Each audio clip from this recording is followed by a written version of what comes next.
Rat go to work as they always do, but a character that is still hanging around, definitely in the top of everything, has a great mix for being such a zoning character as well. The instant overhead is definitely something that comes to mind, but a great start for Yamii here.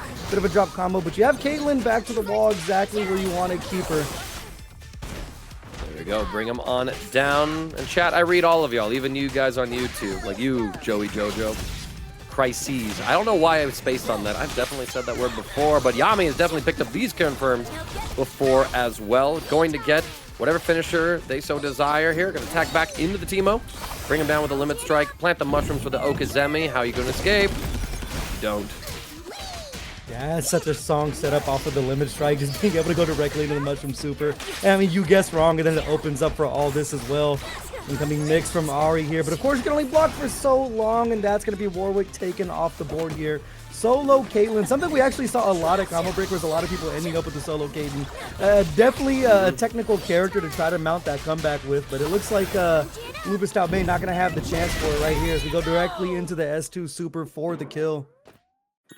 Both of these players relatively newer to the fighting game tournament scene as well. Yamii having 36 tournaments on record, at least with the start GT profile that they use, but an impressive 68% win rate. Meanwhile, LupusTalbain, this would be the 7th tournament that they have competed in, if I got the most up-to-date data. So it's been a really cool thing. I felt like there was a lot of new faces at Combo Breaker offline as well.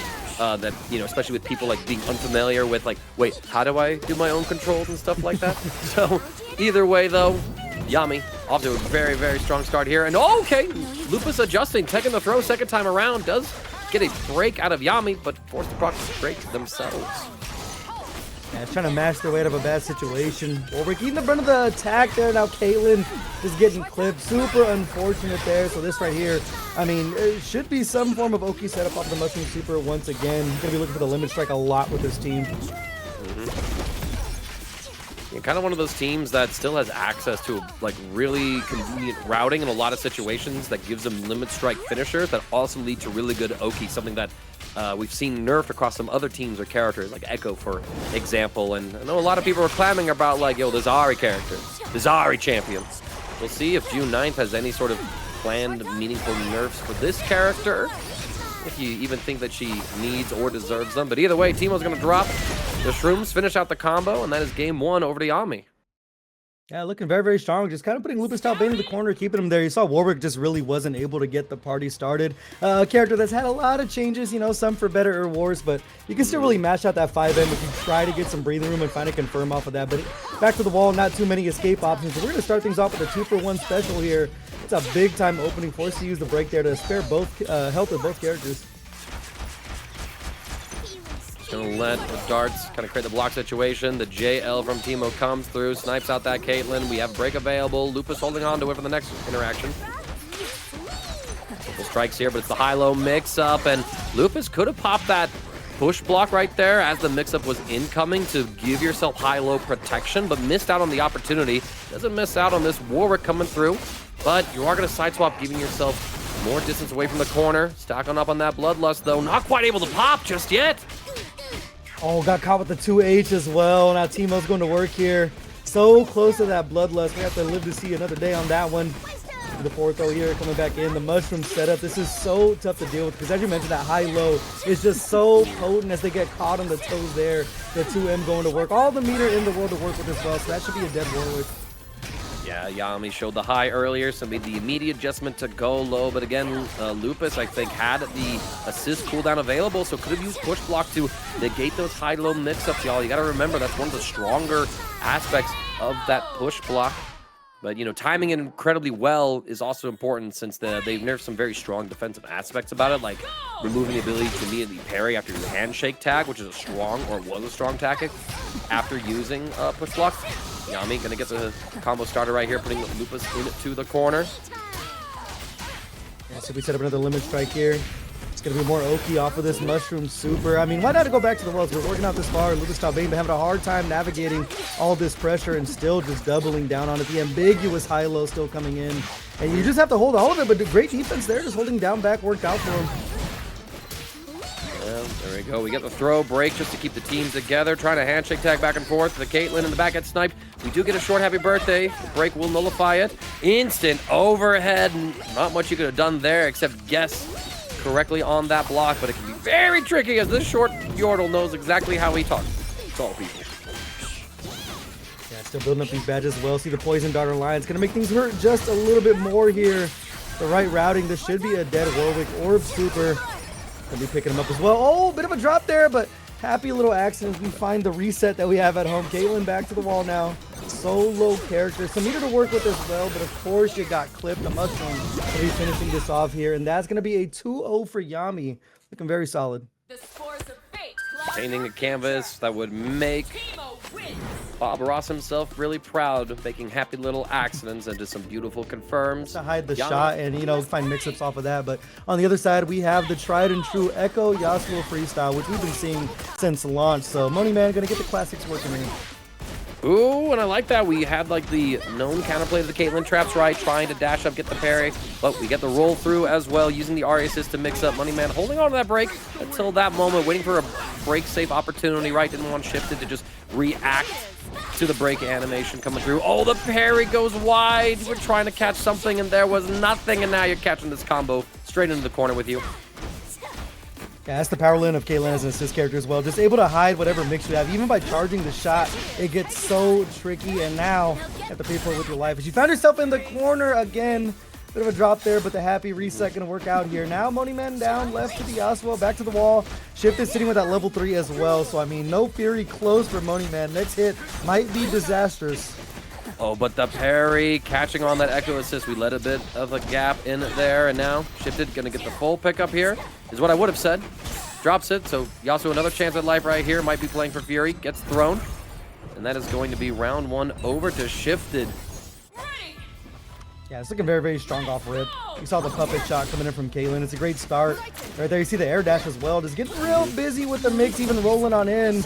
Getting punished for that one. Forced to use the break a little early here. Full pickup right now. Stagger pressure, nothing quite catching yet. monyman gets that parry on the assist and doesn't use that push block again and tries to break out, but there was an assist to handshake tag back to.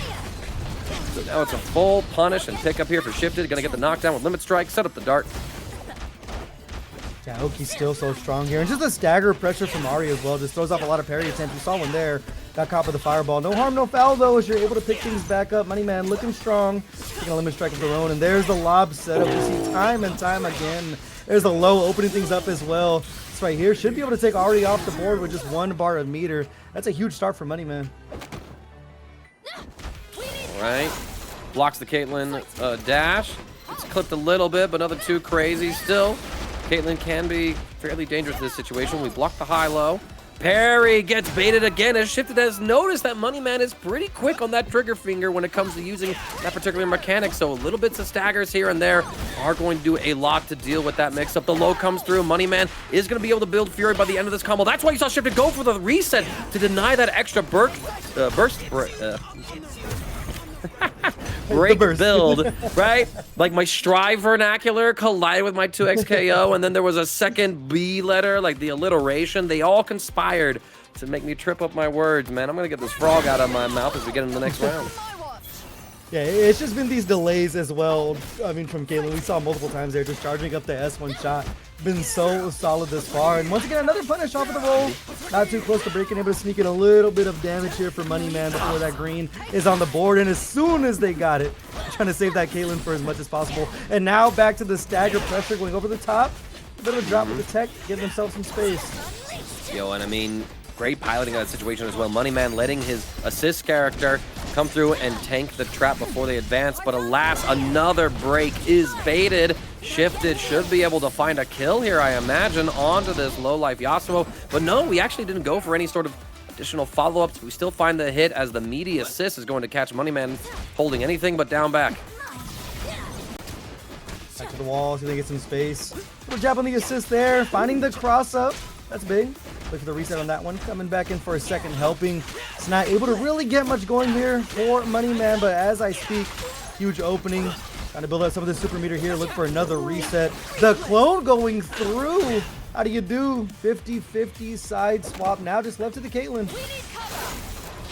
Working out pretty well for monyman, able to find that kill without also giving Shifted tons of break gain as well by keeping the combos relatively short. This is a good start for monyman, but it's a tragic finish as the 4 heavy from Caitlyn. The cartwheel catches Ekko at the tippy toes. And now it is a set point here for Shifted. Yeah, just such a huge hitbox on that thing, flipping him out the sky. So Shifted, see if they can finish things off here. Still just being able to pepper with the extra shot for the pressure as well. And look at the extension off of the throw. It's such great team synergy between these two. And now the trap down low, forcing more down backing. And you're gonna have to hold all of this until you can't. Yep, speaking of until you can't, we're gonna try and charge this up. We bait a parry out.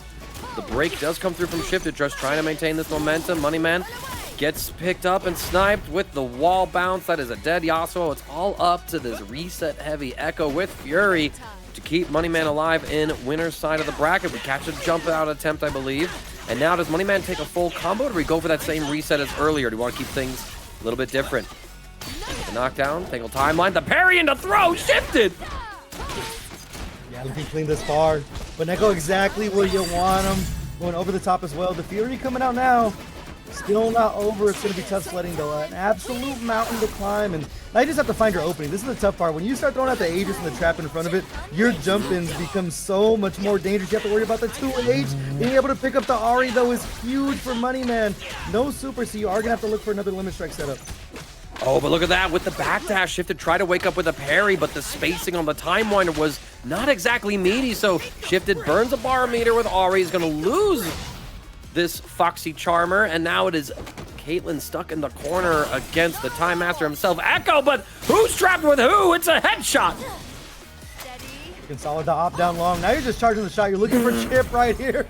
The bowl is sending him down to earth. And that's going to be a 2-0 for Shifted in the middle of a scramble at the end right there. Sajam comes through with a massive raid. Thank you, Sajam, once again. Welcome, everybody, to TNS. It's time for some 2xKO as Noka pulls up with the patented Vi Ekko. He's been on this team for a hot minute. Yeah, that's just, it's Operation Rust down, man. You pick your poison in any situation you want. We see the limit strike there. Not able to chase the roll. Just holding up back. I mean, sometimes that's what you have to do against these two characters. You just hold up back and pray for the best. But you got caught with the throw right there. The break's still online. See if it comes at any point here. We're just going to sacrifice the Illaoi long term. There's the break there. Keeping alive by a sliver, but meeting the 5M again. Noka got a one-track mindset right now, and that mindset is damage. Damage indeed. OTG, Tangle Timeline actually. Using that particular setup actually to get yourself the ability to see what the opponent's tech option is on Wake Up. You do miss out on having like a time winder to go for the mediocre, but at the very least you can see if the opponent is going for a roll, which you could then throw punish, or if they're staying in place, and then, you know, it's a simple matter of, all right, do I bait Wake Up attack or not? Oh, we try to go for something really fancy right there, not able to find it. The OTG is enough, and Noka starts us off with the first perfect of the evening. Single player game thus far. See how Kasha reacts to that, getting caught with the jump in again. Another hot start for Noka here. Gonna cycle that same offense. This is the tricky part about this team. There's gonna be a lot of limit strikes coming in, and then with Ekko, you're dealing with so much pressure with that time winder again. Right here, I mean, with the tag launch, should be enough to close things out. Should be able to go Crater Maker here, using the break, forcing the Vi to stay alive here. A lot of great health to work with, and still just trying to fish out with that 2M. Something about Illaoi, man, the medium buttons are very good. It's hard to challenge those things, but you're back to the wall. Not the best in the world, and the break to keep Baby in the corner, and even looking for the parry off of the time winder. Not going to work out here for Kasha. No, not at all. Noka has just been a one-man training dummy simulator. Is able to react and punish that back roll, gets the setup and everything like that. That's a dead Illaoi. That's a limit strike coming through for Noka as well. Kasha might be thinking about how do I make the adjustments in game number 2. I just have to close your eyes and swing the confirm there into the super. And that's a gentleman's perfect for Noka. A very fast 1-0 there. Well, no, yeah, only taking like a little bit of damage here. There was just a very short hit from the Illaoi before Noka broke out of the rest of the combo. Was able to just take full control. It's right back into it for both players. Let's see if Kasha's going to be able to keep up with Noka's tempo. Or if Noka, I mean, just going to be able to maintain everything like that. This man used to playing with like beer orbs and everything like that. If there's a setup that's going to prevent you from interacting with him, he's going to find it as Kasha keeps making these adjustments, and Noka's ready every single time. The break is baited. Even when you think you're safe, you're not. Right there, finally an opening for Kasha so they can make things happen. The break. Noka can bleed, but coming right back in, charging in their face as well. The roll through gonna be taking down Vi here, so gotta get your licks in where you can. We saw Kasha with a small opening, and there's the 2M, the button we were just talking about. Gonna get the extension into the corner here. The super we choose to end with. Should be the tentacle. I mean, you want to look for the setup here, pile things on, force it gets from Ekko. Oh, and so many parries, and because Kasha went for that slower overhead with the extra slowdown time, thanks to the successful parries, it was trivial for Noka to then also parry it. Plus, not the fact, too, that you parry those tentacles high and low, or rather high and mid, I should say. So then it just overlaps instead of going for the low. But a happy birthday does get Kasha a character. Noka running offense with his Vi. And there it is, command throw. That's going to be the round. But a little bit of life shown on Kasha's side. Yeah, it's being able to land the longer normals. We talked about the 2M as well. It's a great check to come in with the incoming movement of Ekko. If you can catch him just running in your face here. But the Vi has not been getting in too many hits this far. See the retreating guard there, just trying to get some breathing room. But Noka continuing to smother. Break online now for Kasha. Yeah, spend it as well with that shimmy. Okay, doing some other charge Vi shenanigans here. We try to fade in and out, but Noka covering himself with those assists. That's something that you always have to respect in a tag game. If the opponent has an assist cooldown, then there is no such thing as whiff punish in them. The assist is there to whiff punish your whiff punish, and Noka's going to take that punish all the way through. I'm the real Vi. What's it with this Dragon AU outfit, OC getup? This is what Vi looks like. Everything's up here. The enhanced assist. Gonna get the walls flat. That's huge.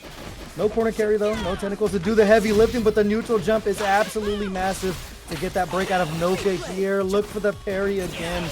Timing not on point, but still able to get the side swap either way. Tentacle down. Open things up. They look for the apprehend, but it's not gonna work out. Or the seize, excuse me. Yeah, I know. We haven't seen the Darius tonight yet, and we might not have much of an opportunity here. Noka not able to quite finish that combo, or don't get the full pickup from the assist. Throw whiffs. Noka with just the raw handshake. Swap out, kind of just creating an awkward situation. Stagger pressure coming through. We get the jump. Great back assist calls again from Kasha. We're seeing like the semblances of like the player that they are, but it can be so difficult to express that against a player like Noka who plays the game at such a high speed. And had to spend a lot of super as well to put yourself in that position. The Fury Online, though, if there's going to be a character that can make this happen, it is Illaoi, unless you're not ready to tech there. Noka absolutely smothering. We saw signs from Kasha, but Noka's showing there are levels of this with that 2-0 there. In terms of your meta strengths and everything like that, players are rocking up with different Yasuo skins. It's crazy the glow up he's had cosmetically, like going from like some of like the weaker skins in the game to like two of like the craziest and most awesome skins I think you can ask for. And now James is going to get the full pickup here with Ahri. Going to be dropping it here to get the knockdown on Quainty, who pops the break to deny the Oki and Limit Strike. Coming back in now. Going ahead and dash under, not able to clip Ahri in that situation. What an air tech there to keep himself safe. A little bit of a footsie game here. The retreating guard not wanting to hold the mix-up man pass through right there, but on command, there it comes. And now you got to hold this sandwich. One of the stronger parts between what Tate and Quainty are both able to do is start really setting up the sandwich between those two characters. But Yasuo right now, eating the brunt of the damage. Drop combo, giving him a second chance at life. We are going to disengage. Let the wind wall games begin. James is going to rush up, catch the retreating guard with that 3 heavy call out. And so it is first blood. James winning the Yasuo skin war with that blood moon. I mean, you picked the stage for him as well. Like, how are you supposed to overcome that one? Here comes Blitzcrank, though. Starting to get in. We were able to avoid the car cancel. Full pickup here for James. Taking Quainty into the player 2 corner. Oh. That's just... I was about to say, it might be able to close things out there. Back to the wall now. Level 3 gets flipped out of the air. Full optimal frog splash. Going to take him over to the corner. Limit strike. Not going to set up the armor, but they are going to get the forward throw. Going to get the butt bounce lift here. Going to be big time damage and full steam ahead for Quainty. Using the Yasuo assist to Meaty here. The fist is going to come on through as Quainty fighting back with this Blitzcrank. And I mean, it's just like a, one-touch situation here. Oh, I respect it. But you ain't Haru, dog. Like, you ain't twins. You ain't the twins, man. Like, I respect it. I respect it. Yeah, for sure love the call. Sometimes you just gotta let it rip there. I mean, especially against Blitzcrank, a character that can just like mount, like cycle the offense on you so fast. You gotta let that bad boy rip. But it's gonna be working out Quainty's way. So it appears to get through the 2-4 special on both characters and able to pick up the Ahri. Big opening, using the break early there.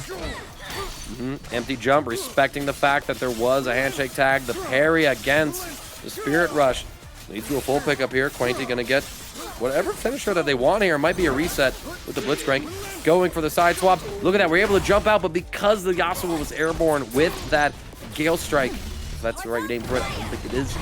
Sweeping Gale? It might be Sweeping Gale. I have to look at my names again. But either way, caught out of that. James able to recover, gets the knockdown here. Sets up whatever mix-up that they can desire here. Push block to negate it. Handshake tags aplenty. This is Freestyle.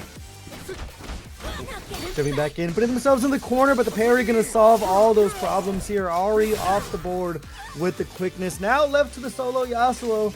James was able to win the Yasuo 1v1 last time. Let's see how things pick up here. There's some kind of reset with the rocket grab there. Now just running back in.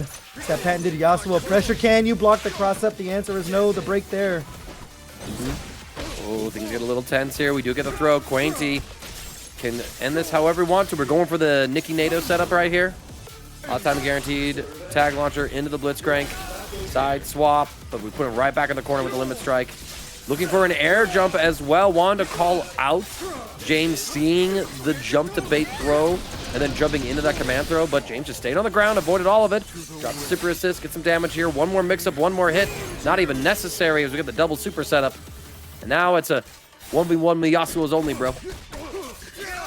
Battle on top lane here, just mashing out the lights. Gonna work out here.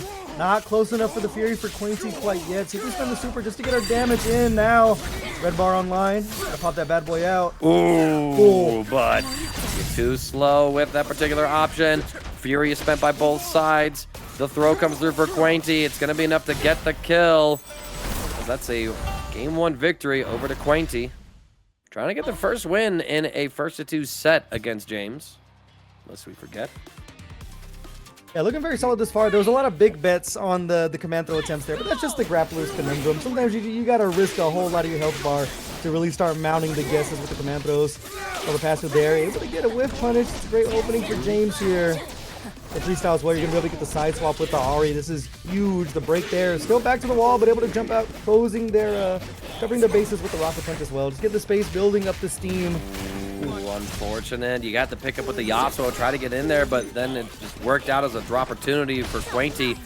James though with a sick air throw actually, and because it's Ahri, you're able to get combos off of this using that Foxfire follow-up. Gonna get the knockdown here. Tags in the Yasuo as well, so you got wind walls, you got everything. Handshake tag to react to the roll and then get the punish on it, using then Ahri to follow up with the super. Tag launcher, this will be a kill with the Yasuo, dropping another bar.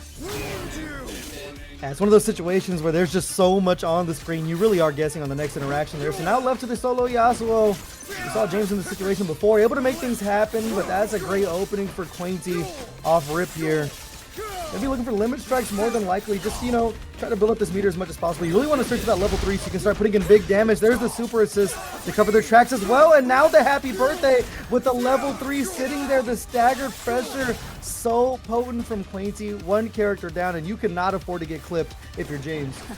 Yeah, no, I mean, if Quainty has the opportunity, it's immediately a cancel in that level 3, denying any Fury pops.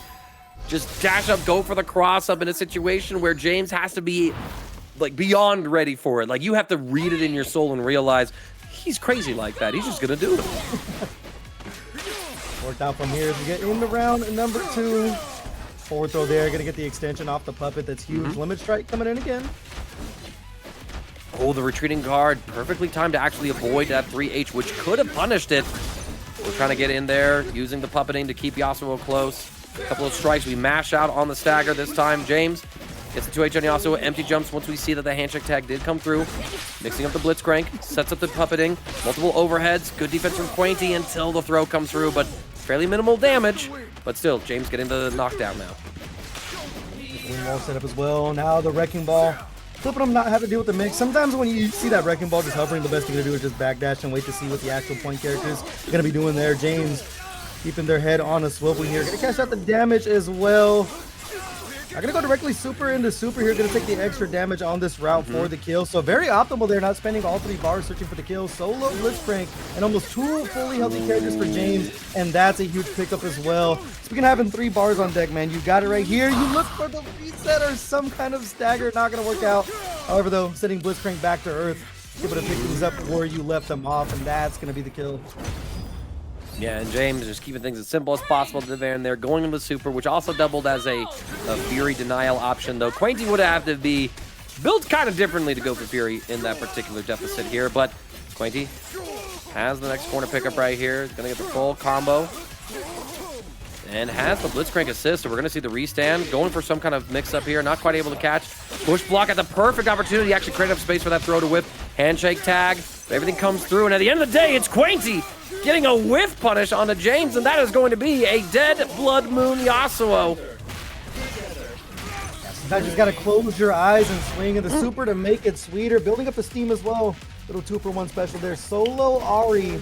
They just got a lot of movement, but you can't afford to get clipped or caught out of the skies right there. The charged up rocket grab. Gonna spell disaster here. A lot of damage on the board. We're not quite in Fury yet with a level 3. Looking pretty good, and now force to pop the Fury, getting some of that gray health back. We're just gonna dash through and rip it again. So nice, we'll show it twice. Quainty throwing it all on the table there, and that's gonna close things out with the 2-0 dub. Unbelievable. I mean, I like that round finish. I would like to sample it a second time. It's going to be Danny against Creation. Gonna get the 2x assist with Illaoi and Darius, and that's pretty much team I don't want to play neutral. We're going to be double shoulder charging our way in, skipping past all this rocket nonsense here, but a great opening for Creation. Gonna look for the limit strike. There's the pass through right there. Stranging sides in the corner, but sneaking in the throw as well is huge. Forcing the break there because Jinx able to pick up on top of that. Gonna spell disaster, including with that zap as well. So now back to the wall, applying the bleed. It's a big opener for Danny. Yeah, and actually, Creation having a very few tournaments on record, but having some really impressive performances in a 2x KO. Kind of starting in April, actually, kind of really coming out of nowhere almost, getting second at 10x Button Masters number 5, which was won by Tate. Actually getting 7th at TNS 2x KO number 27. So that gives me some information. I think I probably found their account. I think this is the first time they've played Danny in bracket, if I got the right info. So we'll see how it happens up. And actually, Creation playing the Riot Ross team that I would identify as due to local bias here. That Jinx Darius. Nice parry against the Darius assist. You're in a retreating guard. Parry the next wave here as well. Get the setup as well. Yo, this man is just playing. This is Red Riot on like an all account. Like, man is like, I'm going to just play Akali Jinx on my main, but low key, I'm also playing Creation. Yeah, that's Red Riot right there, dude. He's busting out that level 3 for the kill right there. Looking for the damage early. Creation. A little bit of a barn burner there. Trading a lot of 3Hs in the middle of all that chaos, but Creation coming out on top had the meter to spend, so why not? It's the air-to-air. They're not able to pick up with the power wave. That could have been huge. Yeah, but Creation gonna get the pickups right here. Gets the break early out of Danny. Jumps over the Illaoi stuff, but gets caught in a happy birthday, which will continue thanks to that wall splat. At least on the Jinx. Darius able to escort himself out. Here comes the Wrath of Noka. Trying to get the setup in here. Oh, what an anti-air with that 4 heavy. Sets up the trap, chases the roll. Here comes some pressure. Here comes some mix. Freestyle time. Yeah, getting busy with the sandwich there. Now in the corner. Has a zap. Has all the resources ready for him. There's the Chappie, the backdash. Caught him reaching for a handful of nothing. No super needed. Creation looking strong. And not having to use super there just means you're so much closer to that level 3 from Jinx. And it can be absolutely huge if you get caught, including by a zap right there. Backdashing away, sitting in the big man. But good defense so far from Danny, able to react to that. Darius overhead gets caught low. However, here it comes, that level 3 that we've been saving for. But even so, not enough to get the kill. Yeah, it always comes so close when you see the super mega death rocket come in. Hoping a prayer left for Danny, but of course, it's going to swing the axe around in the first round. Going Creation's way. Doing a great job of just setting up the old school sandwich mix there. There was a few stalls in the apprehend just to keep the rhythm of the offense, you know, a little bit different. But it's the basic freestyle 101 of just the side left to right. Keeping the guesses going, Danny. Now able to weather the storm just for now. Let's see that respawning game at number 2. Immediately, though, there's the shoulder tackle. And that's a huge happy birthday to start things off. A bit of a drop there. All right, we're trying to find the next hit right here as Danny, coming from several other different games here, but like Creation had one tournament on record for Dragon Ball Fighters in the House of Mayhem, or City of Mayhem, I believe, back in 2022. So it has some of that tag fighter DNA in their playstyle, which is very evident with just some of the way that they do their combo routing and pressure. But a big jump in from Danny. He's going to get the pickup right here. How do you want to end this combo? Are you just going to run with one tentacle Oki or drop the whole wrath of Nokaboros? One tentacle it is. Oh, you trying to swing! Yeah, pressing the button, man. How dare you? The happy birthday there with so much meter to work with this right here. I lost the Darius in the middle of it. It was almost the 2-for-1 special with the 2x KO, but now coming back in, Darius back to the wall with the bleed on deck as well. Not happy sledding here. Yeah, all right. Pretty decisive answer back for Illaoi. And Illaoi, I feel like, is like the queen of happy birthdays in 2xKO. Just the fact that you have these tentacles that have like these fixed hit stun, as well as these document effects, just help so much to stabilize any happy birthday that you get, that you're able to capitalize so much more consistently than many other members of the cast. Creation, though, gets the limit strike knockdown, triggers the trap, runs in there, looks for any sort of reversal, and it's just a guaranteed chip kill. You blocked and lost, Danny. Yeah, that's huge. Even without the bleed, man, that was a lot of chip on the table. There's the 2H, though, and this is going to spell disaster for Danny early. See if he search for the limit strike. Another setup with the chompers. Chasing the roll again. We're all over the place here. And I think you're going to have to punt this round and just eat this level 3 here. It's going to be a dead Illaoi creation. Absolute freight train now on set point. With a perfect as well. We'll see if Danny can bounce back from that one. Both sides have full break. So we're going to have to see what happens here. The trade coming through, but for Danny, it's a full wall bounce on the point. Darius giving creation. Claptrap Okazemi doesn't fall for the jump back fadeaway trick, not this time around. Too far away from the throw, and look at that creation. So aware of the fact that you just dropped a combo. Now's a great time for me to call assist so I can immediately bait you with a handshake tag, but unfortunately, was not able to find the hit, and now Danny has the positioning. Aesthetical on their side, catches with the 5L. Creation holds on the break. Wants it on the next interaction. Slicing away on the tentacle there. The 2M challenge. Get that assist off the screen here. And we'll say for Illaoi, dealing with all this Jinx like full screen pressure is so tough to deal with, especially when that sandwich comes on the other end. I'll be able to look for the limit strike here. Either way, you have so much meter to work with on the next interaction. The tag launcher here, you can build up this level 3. Even the fireworks right here is going to put Illaoi very, very close to death. If it's not going to be the kill, just a sliver left. Oh, are you able to whip punish in time? You handshake tag right there. You do at least get the punish on Jinx at the cost of Illaoi's own life. I think Danny just wanted to take the guaranteed, I will block this with my assist, as opposed to, did I recover in time with my Illaoi in order to parry this and be safe? Pass the Pop to Fury, though, is caught at the ankles. It's a rough comeback for Darius to make. Good check, but the rocket's there to stop you. Yeah, just has to search for a straight hit right there. Power wave, headless. Back to the wall now. Still a little bit of Fury to work with as well, so gotta get your damage in where you can. There's the knockdown, another power wave lift. All of a sudden, you blink and you miss it. This is a lot closer than you thought it was gonna be. Level 3! We're gonna pop the level 3. Rip it raw in creation, putting a stop sign up in the middle of that comeback, and that's gonna be a 2-0. Such a smart choice to go for that level 3 as well, because Danny is getting momentum, right? Danny, who we alluded to earlier in the broadcast, both relatively newer, having around 50 or so tournaments on record. Dylnyan with 73, Mazetraps 48, but very strong win rates overall as Dylnyan gets the first pick up here. Mazetraps pulling up with the Akali and Ahri. This is a team that's been seeing a lot of popularity ever since Akali won Evo Japan with the squad, as Akali has proven to be a very powerful character in competent hands. Dylan gonna pop the break. Yeah, Akali just really shines with the Ahri. Just the way you're able to change your air approaches with the double jump, you know, the air dash and things like that, can really cause a lot of big swinging and missing, but this one's not going to miss, as we are going to take Blitzcrank over the corner here. I'm going to be looking for the limit strike, the fireball, Oki, see what the answer is going to be here. The get up attack, exactly what the doctor ordered. Dylnyan getting himself some breathing room. Unfortunately, Ahri getting caught over the top and with a lot of meter to work with. No break in sight. This might be the end of his Ahri. Yep, and it certainly is when Mazetraps completes the full combo. Dylnyan now going to pull up with this Blitzcrank. This is like the core Dylnyan character. No matter what team Dylnyan's playing, a Blitzcrank is going to be on it. I mentioned he played Yasuo, he France earlier. Has made adjustments to switch over to the Ahri after the Yasuo nerfs. We'll see what happens if the character does see any balance adjustments here. But right now, all we're seeing is a dead, busted up Blitzcrank.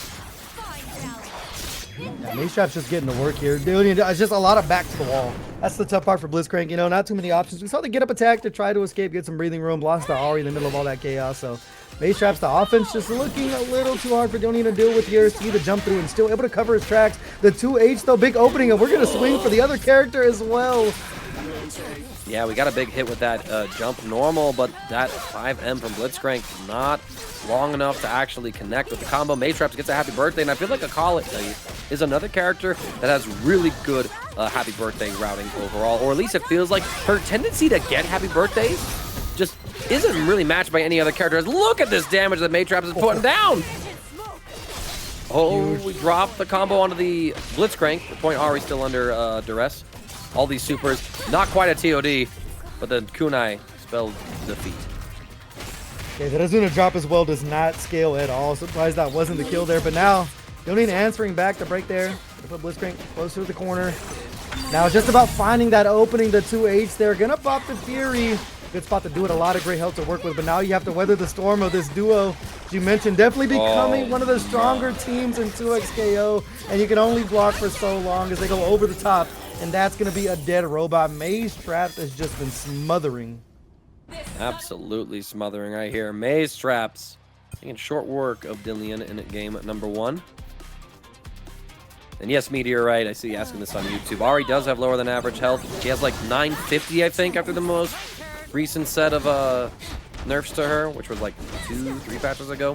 Her health did decrease, so she's a very low health character. But Dylnyan gonna get the first hit. They get Mazetrap towards this corner.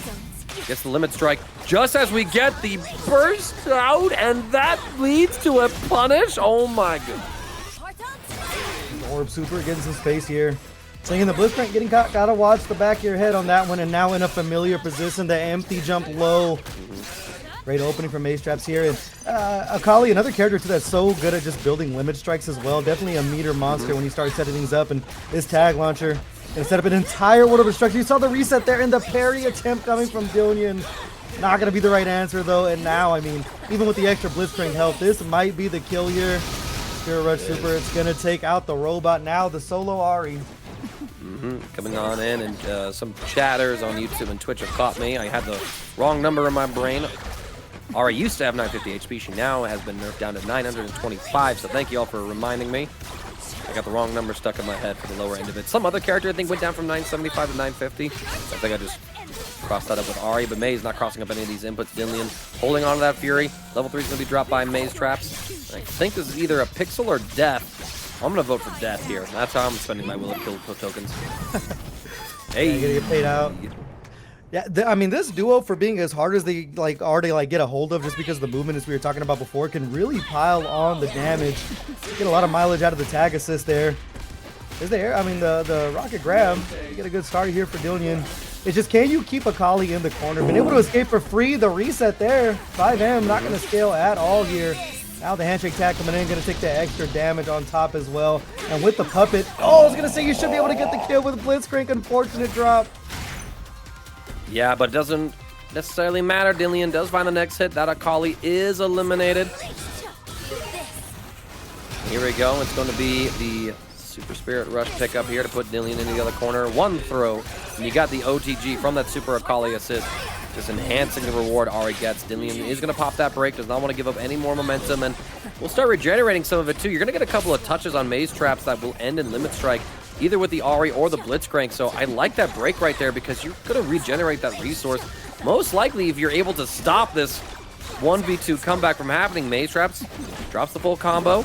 Check the assist, we check the Blitzcrank, stop that bot from going down. But it's so difficult for Dylnyan to find the next hit. Another throw comes through. This is scary. No. Yeah, get up attack, good idea there, just to try to get some breathing room, especially after holding all that mix. Now the solo crank, you have the level 3, you got the emergency red button. Gotta parry that super. Great right there, great timing. Still have the Fury from Mazetraps though, so if you want to get greedy, it can work out for you. So you look for another orb. The break off of the parry, that's so smart. Get the super out of the way, the run up 5M, not able to get the combo off of it. Could have been huge. Could have been huge. Dylnyan though, Spends the last assist meter. Sees the air jump, comes through, says, I know you're thinking that I'm going to run up level 3, so I'm going to do the thing that's going to call that out. But you're just immediately jailed to the ground, and with landing canceling, it's as simple as Mazetraps timing a normal throw, stopping Dylnyan from saving that round with the Blitzcrank, and that is a 2-0 victory for Maze. Has that Blood Moon Ekko, has that Dragon Scale Illaoi. God, that is a majestic chroma. I gotta just give Riot shoutouts for that color scheme right there. Blook pulling on up with the Yasuo and the Teemo. I mentioned that Globo has been playing this squad, and I think it's maybe the best pairing for Yasuo in the meta, if not a top 2 pairing at the very least. Depends on where you put Yasuo Teemo versus Yasuo Ahri or Yasuo Blitzcrank. Either way, Bleed, I mean, look at this, moving so fast, reacting to that assist. Gets the setup right here, swings down with the low, so then you can't parry the incoming mid-strike. Unbelievable. Yeah, Teemo just getting absolutely clipped there. A lot of great health on the board. He'll be tagging to this Illaoi here, reaching for a handful. Nothing. That's great. Neutral jump there from Blook. Get the side swap as well. And this right here, you should be looking for the limit strike as well. You should be setting up the mushroom on top of it. Such strong Oki, and that's one of the strengths of this team that you're talking about. It's just the high-low that both of the characters are able to force, and together it creates an entire new dynamic of just, you know, you having the Fuzzy getting clipped air to air there, no harm, no foul, but the Pebble doing the heavy lifting here. Yeah, and all, but look at that though. Despite Blook getting some of these hits here and there, Bleed is the one who's able to stabilize with the next combo. Goes for a tag launcher, giving up the limit strike here, but you do get the wrath of Noka in this corner. All right, but Yasuo, one of the characters has an easier time sort of dealing with that setup, right? You get a push block out, you use the Steel Tempest to delete all the tentacles, and there you go. It's like, where'd the meter go? Nowhere. And this Illaoi is going some other places too. Definitely the character you want to get off the board. Corner becoming a little less dangerous unless you don't block that overhead here. Keep the Teemo alive. Yasuo coming back in, still hiding behind the Pebble. Oh, sniping him out of the air as well. That's huge for Blook. You are going to be able to build up to level 3 unless the Fury comes in. Bleed with a hope and a prayer. A little bit of red here to work with. The float from Teemo is the unsung hero of this character. Able to get out of the way of the air button there from Bleed, and this right here should be the kill even with that Fury on deck, and Blue going to be putting themselves on the board first here. Okay. A strong start off for our Canadian representative. You know, we got Chris X Tophers hyping him up in the chat, actually. And this is the first time that Bleed and Blook have been able to play against each other. But look at that. Queen of Happy Birthdays comes through, finds the hit, stabilizes with all the tentacles out here, gets the drop. It's going to take the Okazemi. We got the double tentacles, so we're just going to retake our turn over and over again. Sets up the left, right. And yeah, I mean, this is Bleed's team. Don't matter what you do to these characters, you're going to see Bleed on them. Yeah, you can only guess right for so long, too. And if you guess wrong, you're going to pay for it. I mean, even with the little bit of Teemo health that is there, that S1 super does hit really hard. So dead either way. Two ships passing the night there. A couple of whiffs, delayed on the low. Fury on deck for Blue, but I don't think you want to get greedy with this one. So you might have to punt this round away. This setup right here. Gonna be the tail, looking for the parry and the delay on the 2M. That was huge, and then just coming back for a second, helping Bleed will not be denied. Almost a perfect there, and striking back with a vengeance. I mean, I got a shot of Blook right there. That defense, dude, going for the mid parry to deal with the Time Wander, and then trying to call out Bleed with the immediate follow-up low parry. Oftentimes, at some levels of play, you're going to see Echoes go for like that low 2M after the Time Wander, Oki, just to blow up like a parry mash there. But if you're able to parry the Time Wander, you can then get a low parry follow-up to then beat that setup. And Bleed just sat there and said, I know you good. I know you're going to try to pass all the knowledge checks. So go on, do it. But Blook, just like that, rebounding back, gets this hit with Yasuo. Limit Strike finishes with him as well, getting him up to 2 bars. Teemo back to 1. Let's see how this goes. Step attack there, breathing room, Time Wander, the push block. Some breathing room, trying to get over the mushrooms, the air throw. Exactly what the doctor ordered here from Blook. We are going to use the break to keep the Ekko alive here. Now just handshake and running behind the Time Wander. Such a good tool just to cover your tracks. Now more space. Oh, the second hit, the home run swing. Gonna open things up here. Yasuo back to the wall. We are gonna set up the tentacles here. Next interaction, so huge, staggering the light and Yasuo off the board with the quickness. So that's the character with the level 3, the more dangerous bomb. Now Teemo back to the wall here. Not exactly where you want to be. They look for the 2M, hit the wrong character. I mean, with the small Teemo health right here, this should be able to close things out with just the S1. Simple and clean Bleed. 1-0, and it's been back and forth. Yeah, low key that S1 super, it's like a level 3 in a trench coat, man. It does a grip of damage right now as our bracket continues on, and I see there's some people are talking about like the team fight fuse in chat. I don't think you're going to see a whole lot of it tonight as Riot Games has announced that they are significantly nerfing that fuse in the upcoming patch on June 9th. So I think players are largely just trying to prepare for what they can be prepped going into EVO next month. And so you see a lot of solo players. Zach, there is no duo team in the winner side of this top 48. There are some that are still alive down in loser side.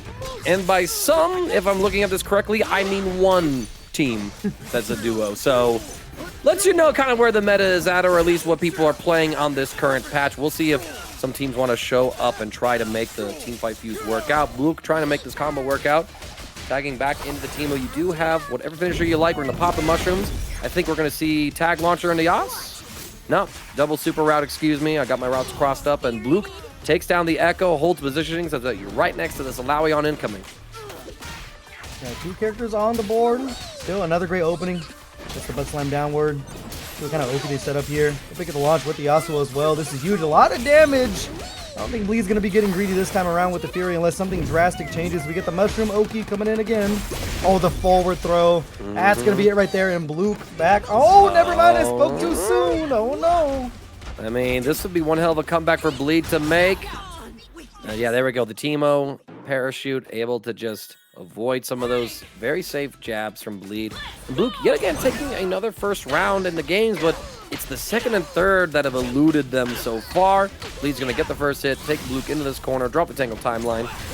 Backs up, baits out the get-up attack just with the normal throw on that Time Winder.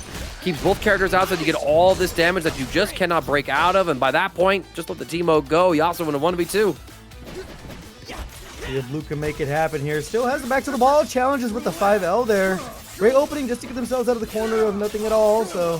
What kind of open they take here? Sure, they're going to be looking for a limit strike, just building up this meter little by little.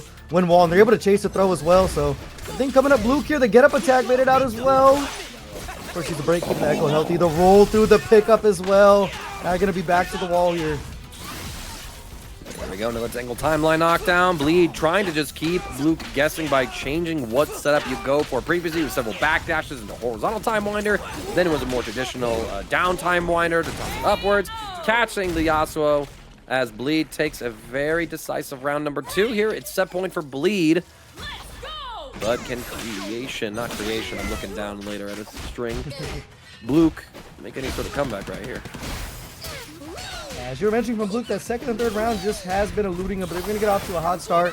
It's going to be that same Oki we've seen, the S2 super coming in huge, chasing the roll as well. Forward throw, I'm going to throw him into the mushroom, but I mean, 50% down on Ekko is such a great start. We're going to keep it going here with the 2-for-1 special, a very merry and birthday. Going to be using the break there. Keeping Ekko alive by the skin of their teeth. Delay on the 2M. Bleed, with just their delayed buttons, has been working out for them so well. And they get the pickup on here as well. Tinkle down, mix up the get up attack. Not going to be punished.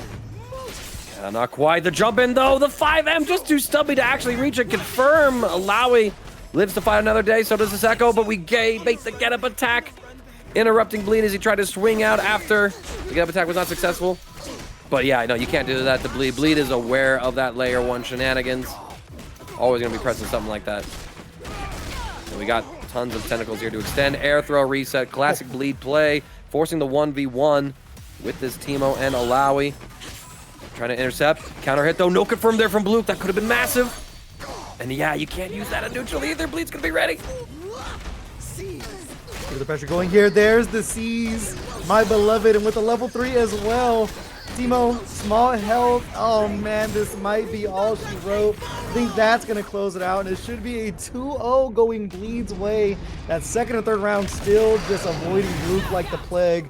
And Bleed going to be moving forward into our top 8. Yep, and just like that, W Bleed yet again. I mean, Blook pulled up, was able to take 2 rounds off of Bleed. How much freestyle we are seeing. But speaking of freestyle, we're going to get 2 more freestyles. It's going to be Mazetraps back with that Akali Ahri and Erin rocking the Ahri vibe. Pulling right on up. You do see like this pairing of Ahri vibe across a couple of notable players, like Lazy, for example. Don't think we saw them sign up tonight, but we do see Erin starting off strong here against Mazetraps. Look for some kind of setup right here. Not able to confirm that jab. There we go. It's going to be Mazetraps stabilizing with the Ahri, going coast to coast. Love the free corner carry off the super there and the throw to make it sweeter. Not going to take any juggle with it. Oh, the low, the ambiguous low on that one. Going to open things up here. The Azuna drop going to be enough to close it out. Ahri left to their own devices here for Erin. Still have the Fury as well. I mean, come back, not be damned. But sometimes with Akali, man, you're just going to backdash away, start throwing things around the screen. Both of these characters having an air fireball as well just makes the incoming mix so much stronger to deal with. But that is a great opening. The assisted super just coming out in as well. But right back to the corner we go. The Fury going to be popped here. See right here. Catch him with that 2M low. We have the full conversion ready as well as Erin. Knockdown. Get up attack. Completely evaded by the point Ahri. So Mazetraps gonna be able to drop the level 1 right here. Get the full combo extension. Tag launcher into the Vi. So that you're then able to get a quick finish. Excuse me, I said the Vi. I meant the Akali. I got my teammates mixed up between our two Ahri players. Hey, Fruity Fetus, I see you in chat, man. Buff all 3 of those characters except for Teemo. Thank you very much. Thank you very much. Riot, if you're watching, let's just delete Teemo from game and call it a day. Pretend it never happened. Pretend it never back happened. to the cross up there. No confirm with it. Gonna put ourselves in the corner here. Akali handshake tagging back in, trying to get some breathing room. So the thing about Ahri though is like even when you start working your way out, they're just able to dash right back in your face and keep the party going. You see here, gonna get the pick up with the orb super. They're taking a quick trip over towards the corner. Let's use the break there. All right, trying to escape right now, able to evade, try to poke back with the fireballs. There it is, Maze with the quick cross up. It's gonna take Erin into this corner. Probably just gonna settle for a limit strike finisher to regenerate some of that break gauge, regenerate resources as well. Akali comes through, and oh my gosh, you had the charged heavy acting as a meaty. That is a disgusting setup. Bring him on down. Man, talk about supers that don't scale, man. That S2 super absolutely just put you in a world of hurt. So now solo Vi. Would have popped the top there. A little staggered offense. Take him over the corner here. You got some decent limit strike routes with Vi here. Let's see if we just catch out the super. Gonna build up the meter instead. Fury's still on deck as well. Not quite out of it just yet. Thank you, K7 Show Off, for the raid of 57. Appreciate you coming through, though that means I am a sad boy because you probably just got knocked out of the bracket somewhere in losers. Actually, I'm going to eat that one real quick and try to find you. But meanwhile, Erin finding the... Oh, no, I jinxed it without even finishing the sentence. That's crazy. Oh, wow. Coming back in. 5 and knuckle shuffle immediately into the cease and desist here. It's big time damage. I think it should be a sliver left, but still tough sledding. Oh, never mind. Oh my God, I just lost my channel points.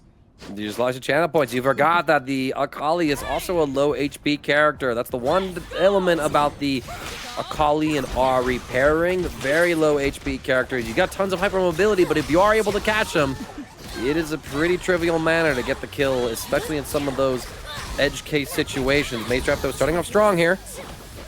Erin has to somehow weather the storm, push block, but just like that, you give a happy birthday over to Mazetraps. The Vi is going to fall. Ahri gonna have some extra credit taken off the top. Yeah, Ahri just a happy birthday beast as well, especially with the orb super. You're able to keep both characters juggling for longer, and now 50% coming in. You get clipped once, and that's gonna be the end of the story there. Should be the first game going Mazetraps away, and that's gonna be a perfect to put the exclamation point on it as well. So this team, man, this team is pretty good. It's really, really good. And that's also like a great showcase of what people mean when they say that push block might need like some improvements to it. Because, you know, some of the things that made push block really good, like the fact that, okay, summon your assist, you could handshake tag to that assist and immediately parry off of that screen freeze. With that tech being gone now so often, players are now putting their characters at risk, either like by getting happy birthday or just the assist character getting mauled as, you know, their point character is just forced to block things out, which speaking of being forced to block out, now you've got a parry and Vi is still out there. That's diabolical. You do get a short happy birthday. Erin is going to break. Handshake tag out, drop the dart. Mazetraps trying to clear this Ahri out and gets the kill just like that as well. Mazetraps just demolishing the assist characters over and over again. Now they're back for the main dish. Another orb super there. Still have the tag launcher as well. Gonna get the extra damage in, and I mean, Azuna drop might actually be enough to close things out here. see how things are going to unravel, and it is enough to close it out. My goodness. This, once again, this duo is pretty good, man. The damage you can put on deck, especially with that Azuna drop finisher. It's definitely one of the supers of all time here. Yep. Now Erin trying to fight their way in. Able to stop the kunais. The block, taking Mazetraps towards this corner. Holding on a break still. All these electrics come through. And with the forward roll, we just completely escape the kunais catch. Erin able to defend. What a confirm. That was almost dropped with that very, very late jump after that 2H. Another one comes through. There's a big opportunity for Erin here. Can you find the kill on this Akali? Gotta get him off the board. Definitely been doing the heavy lifting, able to escape the corner again. The kunais keeping himself safe. There's the 2H though, another big pickup for Erin. I mean, if you're not gonna kill one of the characters, you are gonna take a lot of health off the board for Ahri here. Hey Ash, we don't talk about that. We don't talk about my curse of bras, man. we don't. That never happened. Never ever Pull down happened. Get the side swap as well with the limit strike. All right, yeah, whip for the shimmy there with the kunais. Good defense there from Mazetraps. Or rather from Erin. I'm getting my parries still. Here we go. Oh, into the fist. That is going to result in a downed Ahri. But can you take the third round after this? You can even take the second round. A couple of pairs come through. We stop at the 2, making sure we don't get opened up. Another throw. Nah, man, you're not gonna Street Fighter 6, my guy, are you? Okay, you do get the low. There's a break. Things are getting dicey here. I mean, if your Mazetraps, that Fury is looking really enticing if you do get clipped here as they get back to work with the mix. Kunai, you just see that movement on display. A lot of back dashing. There's the super assist. Catching the Ahri. You still have that level 3 as well. No. The delay going up in the air, and now a solo character. No Fury in sight for Erin either. So if you get hit, it's going to be ugly. Go air to air there. Oh my goodness. 2 ships passing in the night. The super assist parried. Stagger pressure's right here. The kunai trap comes through. Mazetraps gets another hit. Any hit will do. Now the throw one more time. Throw loops in my 2x KO. Man, didn't even need to play the trap card kunai with chain. Mazetraps 2-0 over Erin to get into winner's side of top 8. So she's a little camera shy right now, but here we go.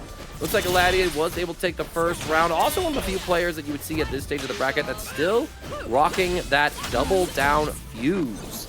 Most of the time you're going to see competitors at this level, and it's almost all freestyle. But Galladiated, maybe one of the last double down warriors that you'll see out there in the wild. Yeah, and sometimes with double down, it's not just the DHC you get off of it. There are some really cool pickups that you see with, like, I think Jinx Warwick has like a weird setup where you can go for like 3 supers in the middle of the mix. So I'll see if Gladiator has any of that in store, but definitely one of the last few standing double downs when it comes to high level play in this game. And speaking of high level play, man, SoulDemon, great start there. We're putting a lot of punishment on the Vi. The no mix just backdashing right there. Gonna give him some space to the shooting guard as well. And there's the unbreakable from Braum we were talking about. It's so hard to deal with, but going in twice, staggering the pressure, gonna be working out for SoulDemon. Bit of a drop there, so have to escape the corner again for Galladiated. All right, here we go. SoulDemon gets the pickup here with this Akali. Gonna take this Vi into the corner. Unfortunately, though, we're gonna be seeing a combo drop here. Yeah, and these Akali combos, even some of like the more basic ones, they're not exactly the most straightforward ones you do. One little mistake here and there, and all of a sudden what should have been a dead Vi becomes a dead Akali. Yeah, big damage there. Now just left to the Ahri. But as you mentioned, Akali definitely one of the, if not the most technical character in the game. So when you lock in that character, you better have the BMBs right. Looking for the command throw there. No one home on that one. Ahri, I mean, you have 6 bars of meters sitting here for SoulDemon, so the comeback almost seems inevitable at some point. You just have to find an opening. The throw there on the footwork, that's a huge start. Oh, but just like that, and he's going to come through. It's a level 3 for level 3. The iframes whip. They recover in time. Braum gets hit. Vi gets chipped. What an insane sequence. It's a 1v1 Galladiated. Do you pop the Fury? Yes, you do. Bar for bar there. Holding down back. Running in to cancel off of it. Dashing through. Putting themselves in the corner here. This is the hard part for Braum. You've got to catch this Ahri out of the air at some point. Run up. Throw. You're diabolical. 2H launch there. The timer was running out on him either way, but SoulDemon not going to let it hit zeros. They had a big life lead to work with now. 1 round apiece between the two. All right, both sides. Starting off here, Galladiated. Drops the Braum combo on the assist, seeing that the Akali was still on the ground blocking, but doesn't get the pickup. Short tag launcher here. Holds on to that double down fuse for right now. Not the menacing walk forward, man. Just like the, you know, why yes, hello there. Welcome to my corner. Straight aura farming on him. The run-up throw, though, gonna be huge. SoulDemon able to get the pick up with the orb super as well. So right back to where we started in the corner. Be able to take the limit strike here, set up the fireball Oki as well. Such a tough mix to deal with. The down back gonna work out for him there, but of course sneaking in another throw. The strike throw of Ahri, man, for all the approaches we talk about in the edge that they have, the strike throw from the character, definitely second to none in here. But we're gonna challenge right back out, mashing out some lights. It's the Vi special here. Gonna get the pickup as well. So it's just a fight over this right corner. Yep, and I mean, a well-timed push block there from Galladiated was able to escape the situation. What a sick air throw as well, just sniping out the Ahri before she could escape that corner. And now we're trying to get in there. Galladiated was about to go in there. SoulDemon is going to pop because as soon as Galladiated drops one super, more are coming with that double down, not able to actually get the combo with that super. And so now Galladiated, for trying to keep it simple, loses all of the meter with Braum. Still has 2 left with the Vi. Run up throw, not able to whiff punish in time. SoulDemon trying to escape. Has to respect everything here, and look at that Crater Maker able to control the entire airspace, stopping SoulDemon's escape. It's 1-0 up for Galladiated. SoulDemon back to character select. With Ahri on point, and the Ekko instead. Goodbye, Akali. Yeah, probably going back to the tried and true Ekko. Definitely one of the more stable characters in this game. Has been that since launch, so see how the character swap going to work out for him. Of course, sticking with the Ahri as well, because why would you not? But we'll see how things go here for SoulDemon. It was a little back and forth match, but Galladiated continues to come out on top. Sometimes it's just about who has like the bigger hammer, you know? the shield coming in, working overtime. Yep, here we go. Galladiated brings us right on down. Gonna get the full pickup here. Tag launcher as well. Get the drop right here, level 1. And with double down, you're actually able to cash out if needed to get the kill. Drops into Vi. Yeah, that's huge. That's definitely the power of double down, as we all know that DHC, but it's one of those things too where it's like, is it enough? I'll just spend another meter, why not? We'll hope for the best here, but that right there is a big time side swap. SoulDemon coming alive now with the Ekko. We'll see what they have on deck. Definitely a character with great solo mix as well, but getting caught out of the air there. Oh, no. Drop the combo, however. SoulDemon does run up, gets the throw with Ekko, baits out the get-up attack. Break will stop the combo from continuing on. SoulDemon gets scooped, try to push block there with the Ahri. You saw the startup on that assist. And this is a very ambitious Fury from SoulDemon, who does not want to lose any sort of momentum. And there it is. Galladiated calls out the high-low mix with the counter from Vi. It's now set point. Yeah, that's a big bet there. It didn't work out for him, but I respect the call. Sometimes you have to believe in yourself, man. If no one got you, you got you. You know what I'm saying? And now we're just staggering the lights coming in from Braum. Wrong character getting hit, but we are going to take those little chips there. All right, yeah, we're able to win that situation with the Braum wall. Not able to find a jump punish in there. The retreating guards, creating enough space to get out. We block the cross-ups, not able to punish the whip throw. Trying to create a lockdown situation here. Hold this roll in the mix. Cross-up works out really well for SoulDemon. Tag launcher, I agree. Yeah, gonna look for the limit strike as well. Building up some meter, incoming mix. Chase the roll, no throw in that one. He saw them backdash. See if they can catch a whip punish or anything, and now just run away from Braum. Gotta avoid that door, but the back throw gonna be exactly what the doctor ordered. Coming back in, get the launch as well with the Vi assist. With the DHC right here, it's gonna be a lot of damage taken from Ahri here, but we are just gonna set up the Unbreakable. Yep. We get the shatter there as well with the kill. No super needed, so that's a little double dip there. And now Ekko, solo work, immediately just swinging away. What an opener and what a challenge. Yeah, no, Galladiated, I think, didn't have that Unbreakable on or just spent it in the startup of a move. And yeah, no, what mix is there? I am unbreakable. You cannot mix this. High, low, what about throw? You must be gentle with the shield. Now gonna take the damage as well. SoulDemon now with the Fury back online again. So I mean, now this time you gotta spend it. No, you're just dead. Throw. Oh, yep. Yeah. That's terrifying. I mean, Galladiated knowing that, like, okay, you can break me right before my super startup is able to deny your break. And I would lose, so you're going to be mashing that because of the double down threat coming through, as well as just like the inbound incoming supers and everything. Well, we're going to have ourselves a first to two here. We'll see how this chapter is written between the two. Gonna be JustCapitalB and Senshii. The Vi Ekko, Illaoi, both freestyle. Ekko getting a lot of love today, as they should. Definitely a strong character. Gonna get the pick up there as well. It's gonna be a strong start for Senshii, because now gonna set up the install. Looking for the get up attack, but of course the MVP Time Winder coming in. Gonna use the break there. Keeping the Ekko alive, and we're gonna go right back to the well. Now the happy birthday. Ekko thought they could escape, man, but I only escaped for so long. So we're gonna pop up the tentacles. Saw the attempt there with the JH. Still the tentacles doing the heavy lifting. Vi back to the wall. It's gonna be an uphill climb for JustCapitalB here. Right, but the one, silver lining in this situation, you did get the breakout at Senshii, so you will have that resource advantage going into the second round, but Senshii is still going to win this round. Catching that Vi simplifies the combo a bit. Getting a Limit Strike Ender. And so now, very quick win for Senshii. That was JustCapitalB stabilized. Yeah, I mean, it's just a good start, but right, speaking of good starts, man, that is a big happy birthday. Look to the 2L to dash in for some more. Not going to cash out any super in that 2-for-1 special. Now just staggering the lights coming in. Here comes Ekko. And just holding down back is going to solve all the problems. And how about a happy birthday going the other way here? I think this one we might actually cash out with some meter here, as we are going to get the Time Winder extension unless we get a drop. Either way, you are going to secure the corner, kind of. Kind of. JustCapitalB does find the next hit here. Senshii will generate break before the end of this combo. But yeah, you only have one hit left, so might as well save for the next situation. Hold this pressure. Diabolical. We see the handshake tag, not able to get in range to block and bait it out.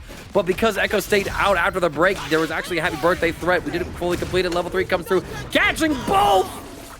The assist will live. What about the point? What about this Ekko? Ooh, see what it's going to be.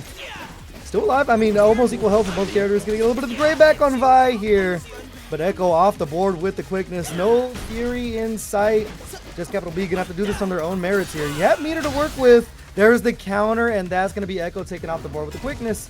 Now with that level 3, you got 3 super assists as well. Try to use one there. Ended up catching the landing there with the 5L. Do you spend the level 3 now? It's going to scale pretty hard off of the light standing, but I mean, these electrics are on point. We're going to use the cease and desist here. It's going to be very, very close. Illaoi's a thick woman, but I think this might be enough to close out the round. Survey says you are dead.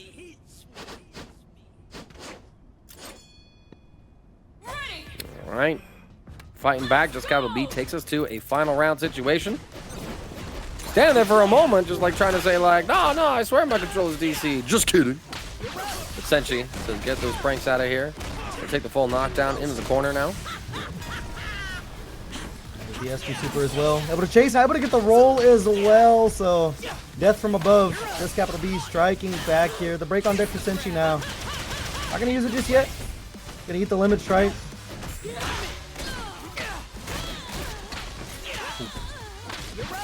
Tentacle again doing the heavy lifting. Another tag assist. More tentacles down. They look for the tentacle smack. Gonna fight the way to the corner with the parry there. Still fighting their way out. Such a good parry, but yeah, has to pop the break before the happy birthday can be completed with punishing. The rewind on that after image. JustCapitalB should be able to get the corner positioning here against Senshii. Limit strike finisher with the electrics. Catch the roll, not quite able to punish it with anything, but we do get the catch on that backdash from Senshii. JustCapitalB just needs to complete the combo. Messes around with the electrics. I have respect for you, dog. And finds the kill as well. It's a 1v2 now for Senshii's Illaoi. Oh, got greedy with the meter. Worked out for him now. Great opening here for Senshii. This right here, I mean, should be Vi taken off the board with the S1 super. It does not scale at all. So now it's going to be Illaoi v Ekko.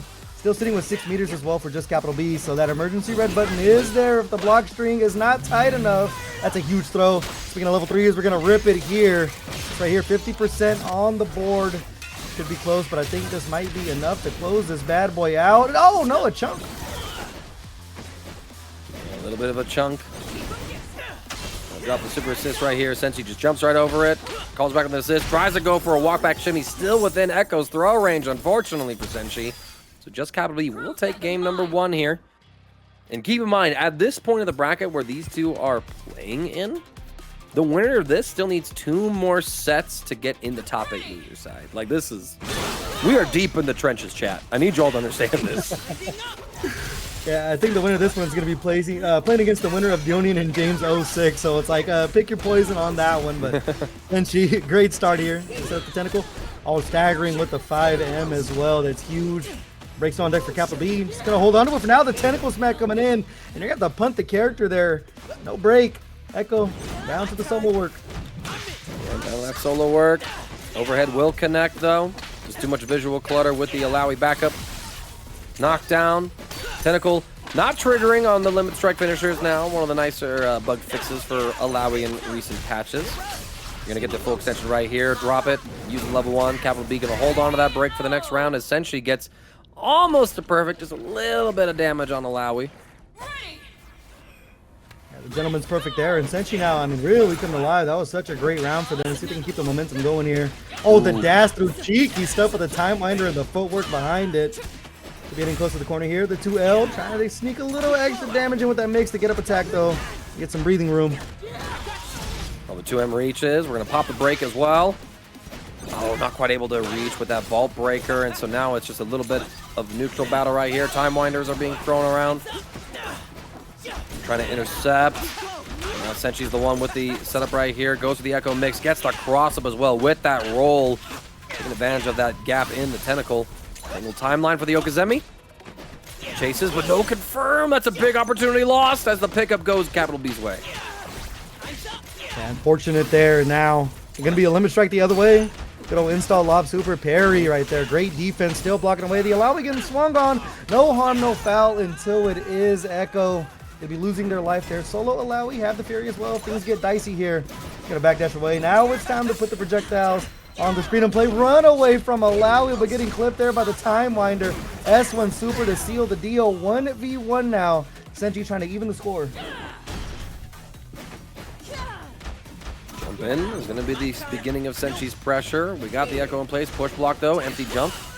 And there it is. After all that patience, the counter comes through. The Fury not actually reaching the Vi, and so Senshii not able to reset a neutral. Vi's overhead just comes right on through. We're going to drop a little bit of meter to get some damage onto Senshii, possibly putting them at a one-touch kill situation. Command throw comes through. You got the assist to extend as well. Full scoop. Is it enough to kill Illaoi? Don't think so. I think you live with a bit of a chunk of health left. But now, going for the chip kill. Is there a gap? No, there was not. JustCapitalB able to stop Senshii in the tracks. And now Senshii doesn't have break going into this final round. Yeah, that's so huge with JustCapitalB sitting on set point as well. The first hit is going to hit pretty hard. The time winder hitting both there, charging in the skies, but still the Ekko just backdashing away here for Senshii, getting caught either way. Little 2L, wait, get up attack, some breathing room. And now we're just handshake tagging the roll through the classic. Nice parry there from Senshii. Expecting these helm breakers. These Echoes are just parkouring all over the skies. It's CapitalB though that gets the hit with the arcane version. Take the timeline, drop a lob, catches the roll, and CapitalB with the full confirm as well is what I would say.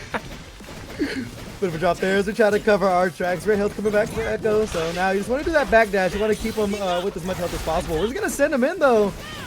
I mean, a little bit of low health. It's like, see what you can do. We are going to clip Ekko here. It's going to be huge. Vi having to fight for their lives. Great mix there. Going over the top. Tag assist as well. We're not going to be in kill range. We are going to set up the tentacles. This next interaction so huge. Yeah, we wake up pressing. Just smash on tentacles, forehead. Just like, show no fear. Like, what are you scared of, bro? Like, you ain't meeting me. Not with that character. That was unbelievable. What a sick call out. 5H Oki, basically able to get the super freeze on Tangle timeline to call whatever. Oki push blocks coming through. Vi, luckily for CapitalB, not going to die just yet, but you're under all this duress. The mix-up yet again comes through. No parry, no correct block. And now you got a Vi with not a lot of life left up against this Ekko and Illaoi. Retreating guards just create some space. No parry on that Illaoi assist. Text the air throw though. That was such a good reaction. That was so cursed. When did you swap sides? Saw that 5-0 match now. The Fury just a sliver to work with the afterwatch. The chip, they do get clipped low. So it's going to be no happy ending there. We saw the story starting to mount, but Senshii going to put the kibosh on that. One game apiece between these two as we go back and forth. JustCapitalB had a couple of clutch moments in that first game, but not enough in the well there. So going into a final game here, top 48 losers. As you mentioned, both of these players still have quite the journey to get to top 8. They still have 2 more matches after this, but you gotta start somewhere, see if they can start here. The Tentacle in the extent as well, the 2L for the pressure. No fear in these get-up attacks either. Both players have just been letting them rip. Yeah, we do get the pickup off the Helm Breaker. Gonna get the knockdown as well. Couple rewinds there. Senshii gonna respect it. Gets caught at the ankles, but it's a drop from Capital B, which could have been a dead Illaoi. Could have been a pop break for Senshii. Instead, we're resetting the neutral, getting some damage onto the Vi in the background. Now the mix coming through yet again, able to jump, dealing with the throw. Hold this tentacle mix up. You almost did. Invisible overhead. Not able to get the punish on the break bait though, but we do get the cross up. Jump down heavy with Ekko. Senshii just needs to complete the combo. This Vi should be checking out for this round. Let's give it a second chance. Rebound put back right there. Even with the burst spam and baited. So dead Vi, Ekko, solo here. 1 bar of meter to work. And I mean, you got a 50% almost on allowing a full blood in Ekko. It's going to be hard to deal with. There's the air tech. Great defense. Jumping back in. Catching Illaoi. Gets the knockdown. Yep. And there we go, able to whip punish that 2M after we round the Lariat. And that volatile after image. Trading with a time. That was so sick. Ooh. What a tech on the throw, though, from Senshii. The defense holding up. The Illaoi assist does come through. Ekko's in place to get the full pickup and confirm. Set point now for Senshii, trying to get the first victory in a best-of-3 set over JustCapitalB. Starting to take the momentum by its hand here. See if they can keep it going. JustCapitalB in the corner, fighting back though. Big time swing, gonna get the side switch as well. Alright, we're gonna stay on the same side. We're just throwing bodies, man. Bodies are hitting the floor, the tag launch as well. We'll take the limit strike here. Not gonna look for the damage just yet from the meter. Still staggering with the lights. A big swing and a miss. That 2-8. Still looking for the 2M as well. Big time whip punish, JustCapitalB. Gonna finish the mission here. Illaoi off the board. Solo Ekko to deal with to send us to a final game, final round. See if they can do it, but still both players are not afraid just to wake up swinging. Yep, Senshii's gonna get the hit, drop the Illaoi assist, but just wake up throw from Capital B completely negates it. Try to do it a second time, Senshii techs it. He's getting so many counter hits with this Ekko overhead. Catching Capital B, I think, trying to tech throws some of these situations. Now comes down to an Ekko mirror match, both sides with Fury. Capital B would love to get the victory right here without having to spend that Fury because you are at the round deficit. Go for Senshii. We jump. Not quite able to confirm off of that. Aerial Time Winder. Retreating with the tentacle card. The air, but Capital B feels the pressure, pops the break. What a tech from Senshii. The Fury nearly completely consumed. Still just straight hits. And if you're just Capital B, you just need 1 hit here, man. You have that level 3. Just got to find the confirm here. Senshii still with the Fury as well. So, I mean, you have that emergency button if things get dicey here. But now we're just chasing each other. What a catch. Time Winder super, and that's going to be it. Senshii in the middle of an absolute scramble, an absolute scrap between the two. Going to be taking a 2-1 lead. What a momentum shift there. So massive shout out to the international outreach that we have over here at 2XKO. But without further ado, we're going to get into this one. This is going to be winner's side, top 8, Mazetraps and Galladiated. Let's get into it. Yeah, and big shout out as well to Cracker2122 for the $100 donation into that match arena. We got $117.50. I want y'all to make players like Akali, players like Zane regret not signing up tonight. I need to see that prize pool explode right now. Mazetraps gets the knockdown with a limit strike, puts his Vi on Galladiated side into the corner, trying to find the next hit, respects the Braum shield, gets caught by the Vi assist, and it's a full confirm for Galladiated here. Yeah, gonna take the damage in and setting up the Unbreakable as well. Definitely going to be able to do a better job of keeping Akali into the corner here in the throw. Still finding their way back, covering their tracks with the kunai, getting sniped there, but still healthy. Ahri able to get the stagger pressure in, coming in from Galladiated. But that's the unfortunate part. You put yourself in the corner, but the footwork going to solve that as we go coast to coast here. See if we set up another Unbreakable. Kind of the MO of Braum right now is you really just want that shield buff. Yeah, but you're also going to have the double down cash out right now. Always one of the lower HP characters, going down to 925, as I've been reminded, but Galladiated doesn't go for the follow-up. Cracker! My dude! A second time? You can't be serving Krabby Patties like Neptune, man. Like, what in the hell? $217.50 in that match arena right now. Gosh darn! Another one. Another one. Another one. DJ Cracker in the house. We got double down on the screen. Might as well double down with the $100 bills. Massive shout out to Cracker for making that pot a little bit sweeter at $217.50, man. That is it's a nice little chunk of change here for some Thursday action 2XKO and Galladiated. Definitely saw that price will go up, and they're getting down to action here. Great whip finish there for Mazetraps, though. See if we get the corner carry here. Put Braum in the corner. Great start. All right, big scoop right here. Limit strike finisher. Pretty classic Oki right here as you go for the throw shimmy. Gets the throw. Full pickup as well thanks to kunais. I mean, such great synergy between these two characters. And now you're going to see the limit strike launch. The limit strike launch, but the tag launcher into limit strike finisher. Another throw. And yeah, geez, strike throw. Who would have thunk? Yeah, we got Street Fighter 6 on the other stream here, but already doing their best impression of it thus far. Be a great start here for Gladiated and their Vi. A little 2L stagger pressure there. Have the break, gonna use it, keep the Ahri safe. I mean, 6 bars of meter as well for Mazetraps. Even though you are getting beat up on right here, you do have a couple of emergency red buttons if you need to hit them. Yeah, limit strike, coast to coast. Gonna go be the air reset, however. The assist comes through, Galladiated. I have to think about if you pop the Fury and likes his chances, is going to pop it. I mean, both the characters are single touch away, but you have to hit them first as the Ahri from Mazetraps is going to get the full pickup here. Drops the level 1 super, has level 3 in the back pocket with the Akali in case you want to spend it one way or another. Oh, what a cross up there. We might not have to see it either way. This right here, gonna be a dead Vi. Gonna spar us the animation. Actually gonna take the limit strike as well. Play with the food here, not spending the meter. Sliver left for Vi, and this might mount a comeback here. The level 3 for Galladiated. All of a sudden, things are getting very, very dicey here. Are we gonna spend it now or save it for the other character? Oh, we don't even need to use it. The super assist, that's huge. That's huge. That is very huge. So Galladiated is able to maintain the ability to parry on this Vi. The Braum shield comes through, but alas, Braum is protected, but he can't protect everyone. Vi gets caught out in the scramble, and so final round situation here in game number 1. Great start for Mazetraps as well. Able to nullify that momentum for now. Taking a knockdown here. Limit strike again. Stop me if you heard that one before. Fireball Oki jumping, going over the top. Smart mix there. There are layers to this, and I mean, with this orb super and the tag launch available as well. Cracker, yo, my goodness. Chill, dog. Oh my god. In this economy. Yeah,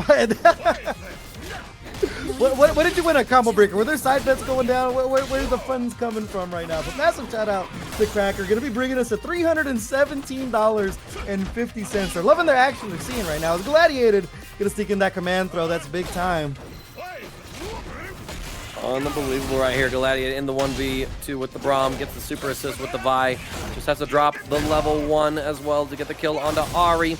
And you have Braum in one of the best positions he can be, and he's got you spawning in the corner, unbreakable on his side. Akali's trying to jump out and escape. The air hit goes Maze's way, but isn't able to fully pick up. Double overhead. Oh, the throw shimmy. Furious pop defensively for Galladiated. Can you find the next hit? No, interrupted. You didn't have the unbreakable, or you spent the charge. One of the two things just happened there. And so now Mazetraps able to get the next pickup. He's going to scale pretty hard with that Fury here, so just going to take the limit strike for now. I mean, next confirm's going to win, though. You have that level 3. It's so huge. That right there should be the opening. A drop combo, though. Gladiated, throwing blood in the water. Forced to use the Fury here. He's betting it all. Mazetraps, yep, with the pull into the level 3. That's going to close it out. Middle of a scramble there. Going to be a 1-0 going Mazetraps' way. Very close back and forth between the two, but Galladiated just, I feel like when you're playing some of these slower characters, Vi's got that movement for sure, but Braum, definitely kind of like a steel tank walking around, and you got these two incredibly flighty characters with the Akali and the Ahri movement. It'd be very hard to keep them contained and to find the next hit as we get started up into the next game. Charging in with the shield, great opening there. Gets the pickup as well. Tag assist. Setting up that unbreakable. In the corner now, the get up attack, not going to be the option. Now you have to hit the break. Big there, J2H cross up, huge. Chips into chunks here, not able to get the full confirm just yet, but that low is exactly what they needed, and now the break from Gladiated. Oh, there we go, the Crater Maker to close it out there. Solo Ahri coming in, see if they can make it work here. Back to the wall, still double dipping, more damage coming in. Suspect we might see another unbreakable setup here. It's gonna be exactly what they need. 50% down now for Ahri. Fireball coming in, the unbreakable though, doing the heavy lifting. The shield on point. No super needed in Galladiated. Gonna be taking that first round. Looking very solid. So one thing about the Akali Ahri team, you have to do what you can to keep them jailed in the corner at all costs. You want to keep them out of the air because they will look for options like that kunai to bait out different things. But what a check going low there. I'm gonna put baby back in the corner here. It's a great opening. Another shield buff. Able to roll through. Escaping with their life. Oh, no pickup though. Get the whip punish on that one. 2M. Great opener. Over to the corner here. Should be looking for limit strike. The classic coming in. What's the guess gonna be? The parry. Great defense from Galladiated. The unbreakable though. Only gonna get that first hit of armor and the super coming in as well. Limit strike again. We're gonna cycle this bad boy.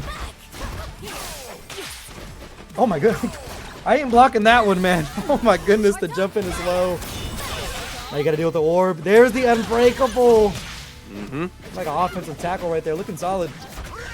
Very solid indeed, but you need to be more than solid to take down Mazetraps here. We pop the break just to make sure that no momentum is scooped up off of that exchange.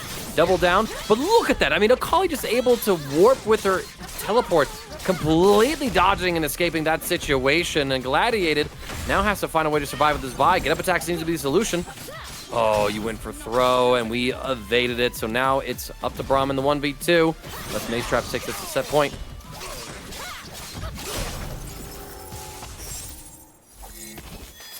Okay, just like that. We are at that set point that I forewarned about. How to proceed from here? Not the happy birthday for Mazetraps. Able to find the Braum and the Vi, taking them over to the player 2 corner. It'll be the limit strike knockdown as well. Galladiated. The combo still proceeding as well. You got break available. Oh, but what a roll forward. Actually able to dodge the kunais, get the full pickup as well. Galladiated can start equalizing some of the life deficit. Just on to do this. Akali, unbreakable applied. Run up, command throw, faking him out, but actually we caught with the assist, not the command throw. Happy birthday here for Galladiated as well. Do you drop some supers here to burst? No, you just try to go for the break bait with that jump. No, son. I know Braum's a big guy, right? But even that hitbox is a little illegal. Not quite dead yet though. Armor through, surviving. Oh my. Double down, baby. Double down. That's the power of the unbreakable as well to hide it. The air throw, that's huge. Gonna get the lift off with it here. With the super on deck, no fury. So this right here is gonna be going Galladiated's way. Gonna be one round apiece here. One round apiece as we go into game number 3 to see who will advance on to winner's final. Oh, but somebody made this call earlier that if Mazetraps drop the game, they might switch over to the Bleed team, you know, because they have mained that squad for quite a while. But Mazetraps just goes back, locks in with the Akali for right now, and is sitting at character select. Not sure if there's a controller issue or if we're just taking that moment to recollect ourselves, get a drink.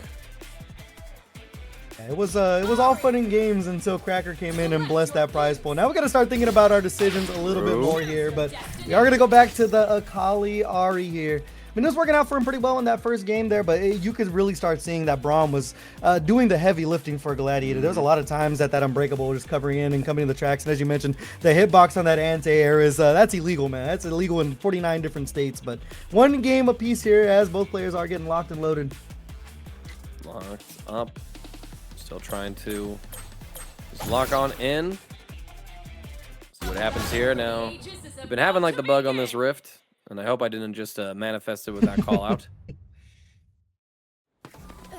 All right, we're looking good. Question mark?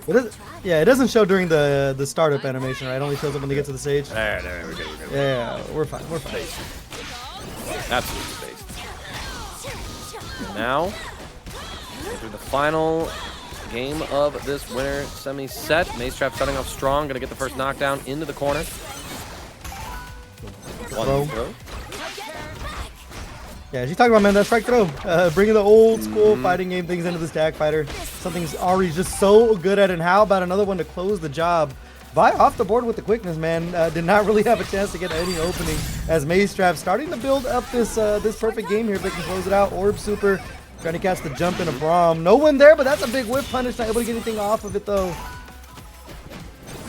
Yes, indeed. We're still trying to find our next opportunity here. Galladiated tries to call out anything. Retreating guard. That 3H. High, low, where do we go? We blocked the double overhead, actually. Oh, but the fuzzy overhead comes through. Oh, man, if I had a nickel for every time that happened, I'd be matching this prize pool right now. That's a great opening there for Mazetraps. It's a lot of meter to work with as well.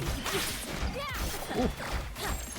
There was a bit of a drop there. Either way, Braum still jailed in the corner here. We are going to start building up this chip little by little. And how about the air throw as well? Can only escape, man, for so long. And Mazetraps now on set point. Very dominant round as well. Has break on their side to stabilize. Gets the air-to-air. It will stabilize and side swap after that pickup with the Akali. Get the limit strike finishing with Ahri. Oh my gosh, and yeah, try to get up attack, but no break to keep his Braum safe, so you're losing plenty of life on him. Don't imagine that he's going to go down just yet, especially with the break generation increasing at this moment. Set up, try to create another hot little mix, push block, trying to time at the right moment, but the throw comes through. Ahri not able to actually find the kill, but the throw goes wide. Galladiated forced to fight this out with the solo Vi. Can you make this comeback? Does have the Fury. Back up there, no harm, no foul. Backdash using the footwork, but that's a big time whiff punish from Mazetraps here. Bit of a drop or a reset. Either way, the air throw gonna get the pickup here with the Orb Super. Another drop on that one. Gladiated is getting chances. They look for the counter, and the Fury is blocked. That should be all hero. No comeback story here. Oh, never mind. The curse of Braum. The curse of Braum. Okay. You almost had it. You almost had it, but alas, it just took us a couple of extra hits. But Mazetraps going back to character select just to reset the momentum, just apply a little bit of ice to Galladiated, which you think on creation with the small number of tournaments, but we can at the very least compare the head-to-head stats as we get started into this game. Very excited to see what creation has here. I mean, oh my gosh, we're playing at such a... Yo, did we just double tech throw? You're nasty, dude. Get out of here. Yeah, that's just bleed, man. The insane reactions and reads, the mental of the player, very, very strong here. Out of the way of the charge apprehend as well, so you'll be able to escape their life on that one. Tentacle coming in. The plus frames looking for the anti-air. Air block, though. Oh my god, all the handshake tags. We're ramming up on Ekko here, but the Illaoi finds the parry in the Darius gaps. Gun goes wide, and Creation will find the opportunity to break before Bleed to continue the combo. Okay, we're just cursed like that? Word? Yeah, Bleed doing a great job of using that Rekka 1 as well, just to clear all the nonsense from Jinx. Definitely seen this matchup before. And Tic Tac coming in, the zap though. Using break again to keep Baby in the corner. The parry, that's huge, but not able to run up and get that 3H. They are going to get the air apprehended to start things off though, and that's huge here. Want to be looking for the damage early. There's a limit strike to set things up with the chompers. And look at that, we get the jump as well, catching Bleed, pressing something. And after all of that scuffling about for a full minute, Creation takes the first character. Great start. There's a throw from Bleed. Now we're going to be setting things up with the install. Another one. We got throw lips on the other one stream, man. But we are going to get the limit strike here. There's the tentacles as well. Mistimed the parry. It's one of those spots where you're either going to mash or parry for your life right there. Not getting the timing right. Bleed going to take advantage for it now. The parry on the other side, but not able to get the run up M. The overhead comes through. You got the level 3 as well. Off of the overhead starter with Fury. Is this going to be enough? Creation wants to get the win. Not quite able to find it, but still the anti-air comes through from Bleed. Side swap as well. We're getting closer to the corner, going for corner carry more than anything else. Tingle timeline. But look at the call from Creation saying, I know that you can't throw that. I know you can't. It's not real. What a challenge to close out that round, and what a start here for Bleed. It's going to be the happy birthday. Just going to leave the tentacles on the ground. Happy with the damage that we got here. Now you got to hold all of it, but the parry from Creation. Oh my god. Yo, you rarely see players actually like parry that follow-up tickle. There are gaps to those tentacle play, but so many people just want to hold that pressure instead. But Creation saying, listen, I know this matchup. I'm going to make you actually work for your wins right here. But Bleed, I mean, making it look easy right now with all the damage we'll be able to get on this Darius and to the Jinx. Jinx going to spawn in here. You got to imagine it's only a couple more seconds before we go to round 3. This is where Bleed shines, especially with this Illaoi, man. You get a lot of mileage off the tentacles, even with the C's here, and now we're just throwing everything in the kitchen sink. Overreact Creation, 1 round apiece. It's a great start to the set here. Get things underway here. Round number 3, the time winder coming in. Time to start handshake tagging all over the place. It's a business meeting in here. Gonna catch, throw, roll. Gonna handshake tag with the Illaoi just so that we are able to see what wake up option Creation went for. And we had the volatile after image as well in the back pocket. Break comes through. Trying to fight out here with Chompers. The parry. Gonna go wide here. Bleed. His quick reaction's actually going to be punishing him now. Great top, he saw the apprehend just in case he landed in time. The overhead though. Great opening for Creation. The Bleed gonna be, excuse me, the block. The block on the break from Bleed is gonna be huge here. Gonna get the tag launch as well. You have some meter to work with. Just gonna set up Chappie. The get up attack not gonna be the answer. And now Creation, 1 character from getting this first game against Bleed. All right, the 2M will get push blocked away. We parry, but we went for a second one as well, trying to chain them all together, but Creation is letting Bleed hang themselves. Not able to get the kill, but finds it with the JM. Creation taking game 1 against Bleed. Yeah, it was a scramble. It was a game of decisions and reactions there, but it kept coming up Creation's way, man. Getting that damage in early is so huge, and especially getting the Illaoi off the board is kind of the MO. You do not want to be in the corner against Bleed's Illaoi. As we see here, getting to work now, trying to use the C's, but the get up attack to get some space. Break comes through. We chase the Ekko. Great tech on that, but with the slower apprehend, you gave Bleed plenty of time to react with the parry. Get that timing locked down. It's going to be dead Jinx off the back of that. 1 character down here. You do have a heavy hitter. Gotta find a few of these 5Ms or the jump over like that. The 2L punish there. Be able to set up the limit strike as well. Might have been a drop, might have been a reset, but either way, Bleed gonna be taking advantage, going over the top there.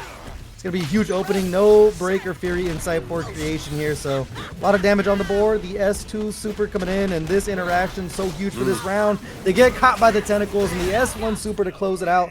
Bleed striking back strong, getting our first round of game 2. All right, pretty definitive round right there, but someone of Bleed's caliber is usually able to win that hard and that fast. But look at that, Creation starts off with a happy birthday, but Bleed, thanks to the plot armor, some might say, has the combo end a little bit short against him. He's going to get the full pickup to take Darius into the player 2 corner, tangle timeline. And look at this, Creation just knows exactly what Bleed wants to do. It says, listen, I parry and then I mash right here, and that's not real. Or I made the right read. Bleed now has the Illaoi. Okay, so you know how to deal with Tangle Timeline. Deal with the Wrath of Noka. But there's the low. Blowing up those mid parries. Break is spent, trying to keep Darius alive. Oh my How god. did that cross up? How? 5M opener though, that's gonna be huge. I saw someone in chat say let them create right now, creating a mess. Applying the Bleed as well, that is so huge. Especially with a character like Jinx, man. You can really start looking for the chip. Able to tag into the Ekko though. Illaoi getting sniped, and that's a huge shoulder tackle. Get out the way. Big time damage incoming here. The tag launcher to make it sweeter. So the route's going to be setting up the Chompers. All right, now you're getting sandwich. But perfect parry as well against that whole setup. Ekko dies before the Fury is able to come alive. And now, Creation 1v2 with the Illaoi. Fury is on deck for her. With these tentacles. And yeah, just, all the presses there from Creation get staggered. Jinx now versus Illaoi. We just draw neutral jump. How did that end here? How did that confirm Creation? Set point! Well, Creation creating a storyline right here. Let's see if they can get this last round. There's 2 ships passing in the night before, but Bleed off to another great opening here. Start setting up this limit strike perhaps, or even the S2 super as well. They've been looking to the tentacles a lot, and that's exactly what we're going to go back to here. To L. This time they are going to guess correctly, staggering out those lights, a big time opener. These tentacles doing the heavy lifting as well, man. The S1 super behind him might be enough to close things out here on the Darius. In the blink of an eye, down to a solo character here. Can Creation make this work? They have the Fury, solo Jinx here, 2 full strength characters against them. Yeah, Fury's popped defensively to try to stop the bleeding. No pun intended, but you can't stop Bleed. Gonna get the full pick up here, a micro charge or partially charged down heavy. Get up attack. And Bleed actually still able to be safe despite the Fury cancel. Pull him right on up, bring him on down. No meter for Bleed, but Creation against the game situation just mashes, gets hit. Pressing something on Wake Up, and Bleed will tie up set count saying, y'all forget who I am? Bleed. Yeah, gonna put a pause to the story that's being created right now, but not one game apiece between these two. In a battle momentum thus far, Bleed definitely putting a statement on it there. The Tentacle Slam going over the top. Time for the sandwich here. Great defense from Creation, man. The down back wonder working out until it wasn't.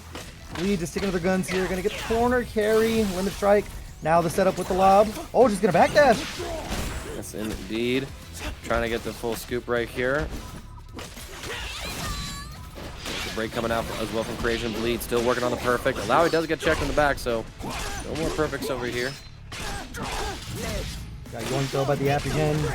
Use a break there. 50% down for the Ekko. Tentacle coming in, doing the heavy lifting, but the armor, the interrupt. Now the Bleed online.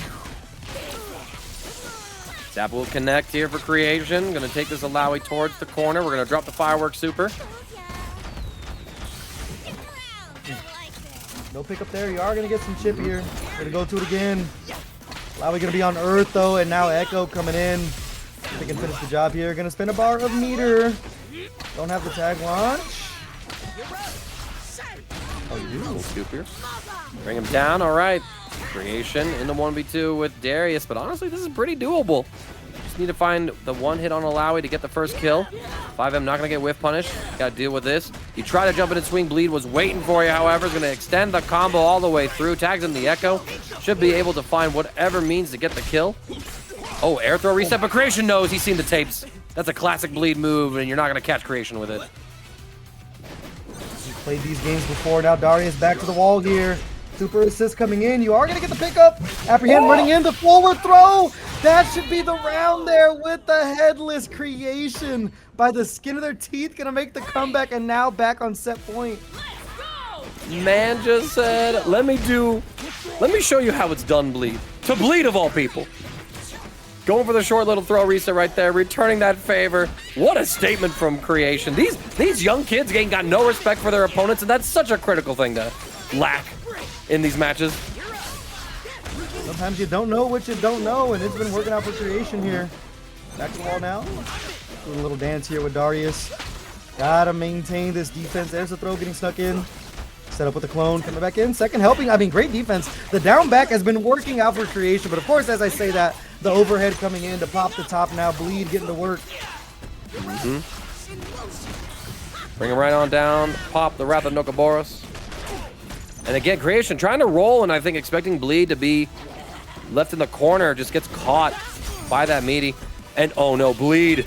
Oh no, Bleed. That was such a misinput. You wanted to press assist and special at the same time. They overlap so that you just spent a raw break. We'll see if Creation can actually take advantage of that. But I mean, if you win from this situation, it's entirely off of that misinput. The Darius assist comes through. Ekko is not going to die from this hit. Not unless Creation is able to find a route that's going to invest the Darius super assist. But no, we're just going to pop the fireworks. And I'm a liar. I underestimated damage. Oh my goodness, the 5M though. My beloved. Such a great button, and that's going to be a huge opening for Bleed. Going to take him up to the corner here. Going to be the JS2 knockdown. Do we look for the damage? We will with the S1 super. It's enough to close it out, and Bleed is going to send us to a final game, final round with a ticket to winners finals on the line. Massive opportunity here. Winner of this is put into a guaranteed top 3 finish. Top 3 finish with $317 plus some change in that match arena. What a parry against the charge rocket. Bleed locked right on in. We saw Creation ready to parry the Illaoi back assist, but Jinx Gatling gun was able to interrupt it. The assist will connect here. Trying to get the side swaps here. And despite the ambiguity, it's the Illaoi, not the Ekko. It does get the hit. Great starter for Bleed. Creation gonna get put into the Okazemi, and Okazemi that has been difficult for them to deal with. Roll gets punished by the throw this time, and you have the Ekko not able to find the tag hit there. Shake tag. Darius is gonna get mugged up a little bit. One parry, but we're not ready for the second detonation. As now Creation in a 1v2 with this Darius. Things are looking so hopeless. Almost two full strength characters as well. They search the skies. They get the pick up with the 5L. I'm going to get the extension off it, pulling him in. The headbutt. 5M forcing that break from bleed. It's a great call. The tentacles coming in. Air to air there. It's getting dicey. Oh, the throw. Able to get the aerial apprehend scoop as well. Creation does have meter, so parry is an option. 5L looking for the apprehend again. The parry on the time winder. Now the Fury coming in back to the wall here. Every swing matters. They're not able to get the pick up there with the dash cancel. All these stray hits. We parry the back assist. We're able to get closer to the Ekko. Just going to disengage. And the time winder, it procs, intercepting Creation. Bleed says, stand proud, you were magnificent.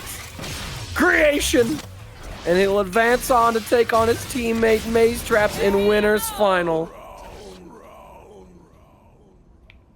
That set had me stressing. I am not going to lie to you. That one got the blood pumping. No pun intended from bleed there, but that was absolutely back and forth. There's so many. It's going to be Tate and Senshii. A winner of this one going to be moving over to our loser quarterfinal with a match with Galladiated on deck. We'll see how this one goes. Oh, immediately just swinging off rip. Game stop like trade there. Yeah, going over the top. Great defense play from Tate this far.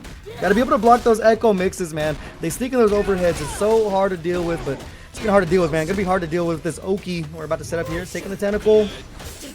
Push block, trying to swing. Break will come through, and Tate got in the chat real quick to correct the graphic that we had. The highest place that Tate has ever gotten is actually second place in TNS, not third. I would have commentated that set. Yeah, exactly. Let them know. Sometimes we don't catch those things. We apologize for that one. Take the turn yet again, though. Senshii keeping Tate's Blitzcrank completely locked down. You were trying to jump out or something. Your ankles were wide open. 2M is the starter. Helmbreaker is the finisher. Tate 1v2 with Yasuo.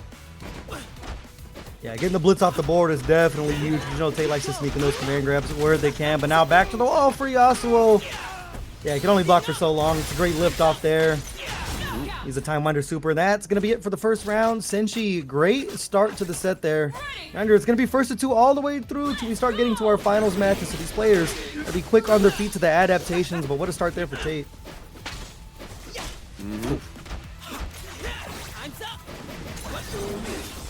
Trying to find our next hit. Ooh, the jab not quite hitting. Able to block both cross-ups despite how close together they were. Going for the empty command dash into the charged forward S1. But alas, Senshii gets big counter hit, goes for the air reset. Tate saying, who do you think you is? Lead? Get out of here. Hold this charge mix. No, disgusting. Dash through, making a speeder there. The break. Unfortunately, get up on the wrong side of the screen. Look for the parry there on the overhead. Just not timing it correctly. Senshii going to make it pay for that one. S1 super to close out the character. Blitzcrank, Fury. I mean, I've seen Tate pull these off before, man. Not quite out of it just yet. Jumping in empty as well. That's huge. And the 5M. My beloved huge opening, and this right here should be the kill with the S1 super or the command grab. Gonna get it close, but of course the S1 super building up the steam as well. So I mean, it's looking good for Tate here. Quite good indeed. We go for the jump, call the Yasuo assist, full charge heavy, unchecked. 2M will catch Senshii at the ankles. Massive medium unscaled starter. Tate might look for a reset of some kind here. Okay, scooping him. Using the 2S actually to both catch the ground. And yo, did you just steal corner with that, Tate? Hey, yo? Oh man, I mean, fully charging that frog splash, or at least partially charging, is definitely definitely a bet, and it worked out for Tate there, as you mentioned, stealing the corner away. So 1 round apiece here. Look at the trade coming back in a little bit more, back to the Blitzcrank. I'm gonna take some steam. Gets caught by the Helmbreaker. No confirm available just yet. Trying to push right in here. 2 tentacles in play for Illaoi to use if they survive and if she comes back in overhead. We're just kind of resetting here. We mash out. Get a break as well for our efforts. Beautiful sequence there from Senshii. Homebreaker, tag launch as well. And we're gonna drop the Wrath of Noka as well. How does Tate deal with this? Oh, a mistime parry because Senshii didn't actually get the OTG, which messes up with your wake up timings. Usually if you get the OTG hit, then you just press parry like immediately as soon as you wake up because those tentacles hit meaty. Or if you don't get that OTG, they're not meaty, you actually have to manually delay that parry. But Tate, oh no, okay, it's fine. You dropped the combo, worked out as a reset. You're just saving Senshii some first stage. Ekko swinging away here. Great defense. Oh, of course, the back throw coming in from Tate. Huge there. Rocket punch. How dare you toss the time winder in my face. That's going to be the end of Ekko in the first game going Tate's way there. The rocket punch man from downtown, from the logo. That's Wemby range. And yo, not to be left behind, Carltronication actually pulls up with our fourth $100 donation tonight. You got a couple to match Cracker, but we'll take it right now. Yo, this TNS just got lit. Yeah, it makes things a little more dicey for the players as well. I mean, in the corner of your eye, you see that Matcherino going up. It'll make you start second guessing every single parry you're looking for. Great opening there from Senshii. Gonna be taking Tate over to the corner here. Yeah, it should be the S2 super as well. Actually, just gonna take the single tentacle and read with the meter of the parry there to try to get some breathing room. The cross through, cross up man coming through clutch there. We get lift off. The break coming in from Senshii. We got Evo at home. That's hilarious. We got Evo at home. We'll make our own Evo, chat. Keep getting that prize pool up there, you know. Homegrown match arena plays. All right, Tate trying to get that patented little air throw reset going through. Cross up comes through though. Still defending, trying to keep ourselves safe. Oh, what a parry though. This is the result of the punish in the blitz. This time not going to get caught by the rocket punch. Go to set up some Oki here. Still have the tag launcher as well. Oh my goodness. The routing. Now the S2 super as well to keep the party going. Yeah, media tentacles as well. Tate forced to block this out. Still holding on. What a jab. Swap to the Yasuo. And we're just going to use this to reset. Oh no. Oh no. Yeah. Oh no. No hugs for you. Great whip punish too. I'm going to do some damage on the Yasuo. The 2-for-1 special. Taking out Blitzcrank as well. Have a lot of meter to work with. You do have 2 level 3s on deck. So not looking good. We look for the reset in the air instead of cashing out the damage. Could you have Tate another chance here? That's a great opening as well. See if they can make anything happen with this level 3 on deck as well. They have 2 of the super assists to their name. Gonna use it there for the juggle.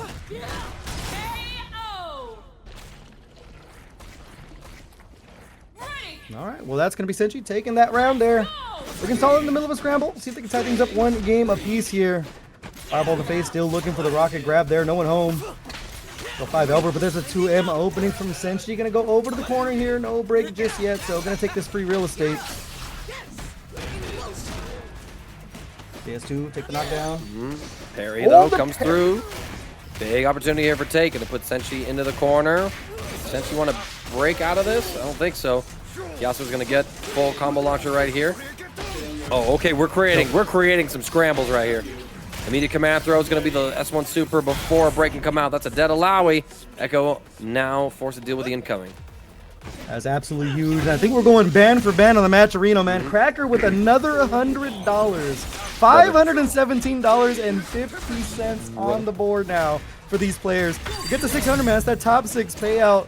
We're gonna send our top 6 home with a little extra bit of change here. But back to the action as we get some dash cancels coming in. As now these players really starting to amp things up here as the match arena's coming up. It's gonna be a dead Blitzcrank. Yasuo left to their own devices has the Fury, some meter to work with. Yo, Cracker, your job hiring? No, asking for no reason. Just curious. Either way, Tate gets the parry. Full pickup here as well. And with the damage scaling in place, it's not enough to actually stop the kill from coming through. Tate now at set point, poised to eliminate the last standing Frenchman in the bracket. See how things unravel here. Still the rocket grab coming in big time. Get the knockdown here. Not gonna look for the cross up either. The ambiguous mix going over the top. Little layup action there. Now over to the corner. Kind of Oakley setup here. You still have the tag launcher availability as well. So all kinds of routing for a cheeky reset there with the rocket grab and the 5M pickup because of course you can. The command throw to finish it out in the air. Illaoi. Solo dolo. Try to keep Senshii's tournament run alive here. All right, get the full pop-up right here. Not quite able to get the confirm with that 5M. How do I feel about being part of the military industrial complex? My pass. At my age, will they still even take me, bro? Oh man, but the tentacle doing the heavy lifting here. JS2 knockdown, the super assist as well to make it sweeter. A little bit of extension there. Get up attack, not gonna be the answer. And all of a sudden, man, Senshii mounting this comeback. Level 3 is imminent here. Let's crank back to the wall. I mean, why not? Another down S2 there. Charge up in their face as well. Still has the Fury, so I mean, that option is there for Senshii if you have to pull it out. S2 Super, this could be huge. Oh, the level 3 comes through from Tate. It's not going to be enough to kill, but you are going to equalize the life gains, and depending on how much health Illaoi has left, this could very well be a guess for game situation. The super assist from Yasuo comes through.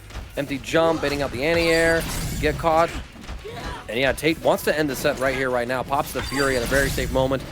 Jab, doesn't cancel, doesn't do anything to bait out that super. But the Rocket Fist comes through, and Tate, off of that confirm, will take out Senshii and advance on to losers quarterfinals. His opponent going to be it's going to be Galladiated. And that match... Hey, Madman Mayor, I wish I was good at fighting games too, man. I ain't gonna lie to you. Same. I'm just not That's why we commentate, bro. Yeah, exactly. As the old adage goes. I'm not getting close to the $600. That's my issue, man. I'll get pretty high, but just that $600 just keeps eluding me. But you know, I felt really good about the fact that I, like, get paid my $30 or so for commentating this stuff, and it's like, man, one time I wish I was sick nasty at the game, as we get the glitch in the background, but we can still see some of the HUD thanks to the stage overlay here. So we finally got the bug on a different stage, y'all, to prove that it does happen on other stages. Yeah, that's more interesting. At least we get to see when someone's 50% down on their health bars. See there, yeah, right? Ekko 50% down. A little bit of a parry there. SoulDemon getting to work. Yo, and Reedfin pulling on up with a $25 contribution. Thank you so much. Appreciate the support. The players are going to adore it and love it. Y'all, again, you don't have to drop the $100 or the couple $100 that some of these contributors have, but, little donations like that, y'all come together, we can make a big difference. For sure. That kill is going to be a big difference right there. Going to be closing out our first round here. SoulDemon looking solid this far. I mean, from what we can see on the screen, in commanding lead the entire time. I think it's the first time I've seen this glitch on this stage in particular. It's kind of funny that, like, the buildings will still show up because they're, like, in the foreground, kind of. Well, low-key, too, you come over to this player one side of the stage, like, that background that they have doesn't actually show that image, so we can see the full HUD in this player one side. Keep it on the left, guys. Keep it on the left. There you go. That's right, Apology Boy. I want to see all the action come over here. Gentlemen's in the left corner. Parry there. Not good enough, though. Tech, though. Keep themselves healthy. Still swinging big 5M there for Apology Boy. Not sure how much health. Oh, yeah, we got a quick glimpse of how much health was on the Illaoi there. As we get back to the other side. See, we just got to move side to side to go ahead and get a reading on both of these health bars right now. But I don't need a reading on the health bar to know that this super right here is going to be enough to close out the Ekko. So it's going to be a full steam ahead Illaoi with the health bar here. Almost a full health Ahri as well. All right. Trying to find the next opportunity here. Apology Boy just running that stagger pressure. We blocked the overhead. I like the disengage that SoulDemon did as well, canceling off that tentacle we checked. Good quick block right there, but the shimmy comes through. Apology Boy press and throw. It's going to get caught out. SoulDemonXL is going to take them to the corner. Has the extra meter in the back pocket with the Ekko. We're going to see the super assist drop and completely whiff. But the throw connects yet again. Yeah, very solid there. Seeing a little back and forth between both players, but it's going to be SoulDemon taking our first game as we reset things here to go ahead and fix that little screen glitch. But very, very solid when we've seen this far. Spent a lot of time in the corner just holding a lot of megs. Great defense played from SoulDemon. See how they look going forward here. We're going to let it rock, man. We got enough of the health bar. Yeah. We're going to live for what exactly. we got. We kind of see and make sense of it, too. So we don't want to miss out the action, not in the top 8 as well. We're going to do our best to give y'all everything here. Full pickup right here, and it's worth mentioning too that these two played before just a few weeks ago at the 31st TNS bracket, and it was SoulDemon who 2-0'd Apology Boy in the loser side of top 48, so this is a bit of a salty run back here for Apology Boy, but right now things are looking very much in SoulDemon's favor.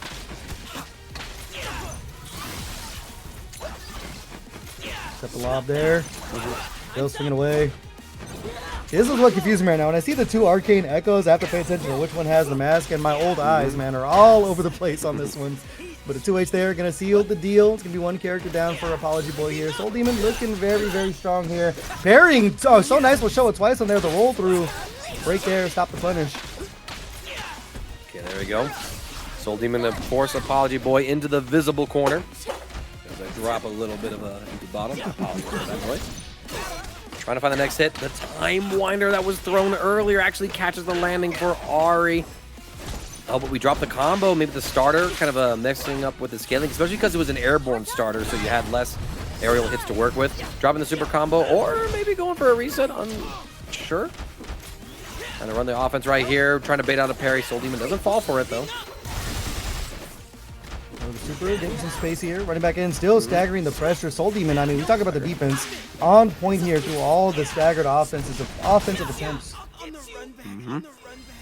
There we go. SoulDemon now up another round. About to potentially eliminate Apology Boy from this bracket. And establishing a win record that I think many players would enjoy having, and only a select few are able to brag about. Against Apology Boy with a flawless 2-0 streak. Let's see what's up here. The Ahri assist catching Apology Boy out. So the staggering the lights there. Dipping out. There's the super. Get some breathing room as well. Get the side swap. So huge tag launcher. Now going to be looking for the damage. Not going to use a limit strike. It is going to be enough to close it out. Solo Illaoi here. See if Apology Boy can keep themselves alive. Still chasing away. Gets the trade there. Back to the wall again, though. That's unfortunate. Apology Boy going to be able to get the full extension here. Bring him down. Too far from the corner to really consider rather Nokaboros, but we will consider the break block. As we baited the get up attack. No, man, why can't my Ekko 2H do that, y'all? Hold up. Hold up. Stay there, keeping themselves alive. Still just in the sky, searching for answers. They do find one there. Landing, using the meter. Got the tag launch as well. Sitting pretty for SoulDemon right now. I think this might be able to kill with the S2 super. That's going to be enough to close it out. And SoulDemon, very solid 2-0 over Apology Boy. And just like that as well, Apology Boy's run for the money is eliminated unless the prize pool increases even further. Remember, y'all, it's only top 6. Indeed. I mean, Galladiated, like the last warrior of Double Down, it feels like, in these brackets, as even players like Oblivion, who were ardent Double Down users, have since moved on to Freestyle. Gladiator, though, getting a nice start here against Tate. To put this Yasuo in the corner. Unbreakable, the walk up, trying to push the mix. Whiff punish, though, comes through for Tate. Up to the rocket punch there. There's the break coming back in. And I think right here, man, the Unbreakable might just be kind of the hero of the set here. You got to be able to get past these rocket punches and different mash outs from Yasuo here. Thus far, doing a great job. Jailing in the corner. Just didn't hold block for a second there. No harm, no foul. They only got a little bit of damage off the table, but tackling on in. Clear the way for Braum, Galladiated, taking out Yasuo, and that's a lot of damage off the Blitzcrank as well. And we've seen Tate make these Blitzcrank 1v2 comebacks a couple times, but I don't think we're in for that treat today. As Gladiator just going to get the full pickup right here. Ends it with a limit strike, generating a little bit more break right before the Blitzcrank is KO'd. All right, good start here for Galladiated. What's your response, Tate? Oh, not a good response, getting caught by that command grab there. The Unbreakable on deck as well is so huge, the 2M. Again, just not holding down back for just a frame there and got clipped. Now using the break, Yasuo coming in. This ring took a lot of damage in the middle of that, and there's the Unbreakable just coming through clutch, but the J2H gonna be huge here. Should be able to go coast to coast as well with the charge extension. That's huge. Yep, get the setup right here, look for any kind of roll, and look at that. I mean, we didn't get the air throw in that situation, but we waited, threw him out of the assist, just go for a nice, solid, meaty 2L. Gladiator now in the 1v2 situation, gets pulled in by the Blitzcrank. We're gonna set up the mix. Yo, no puppeting follow-up, calling out Galladiated, saying, go ahead, leave a gap, I got a parry to deal with this. That's some high-level stuff. When you start baiting the parry, that's when you know you're at that upper echelon of JustKO. Yeah, just layers on layers, and the cash out there with the damage. Not quite enough just yet, but the extra super gonna seal the deal. It's Tate answering back solidly. Doing a great job just fighting around the shield.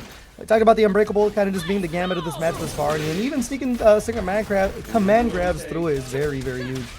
Ooh, we tried to get a Kara throw right there. That's why you saw the spinning arms of Blitzcrank, but Tate not quite getting the execution, so Vi just blocked a very unsafe special move. We blocked the overhead, though. Trapped up in this corner. We're trying to swing with the fist, but Braum with the shield is going to prove victorious here. Gladiated, side swap. Back into the tag launch to keep corner. You got double down as well, so even if the Blitzcrank survives the first super, you're not going to survive the second. Got that insurance policy there with the Crater Maker, so Blitzcrank gone. Very, very quick there. Solo, Yasuo. One round apiece too, so Tate got to make things work here. Has the Fury of things get dicey. What a challenge on the stagger there. Now I'm going to be able to get the side switch as well. So you can search the limit strikers. Look for a little bit of damage here. By the way, the world is their oyster. It's going to be the limit strike. Wind wall set up. Oh! Big throw bait there with the jump. As long as Tate is able to complete this combo with Yasuo.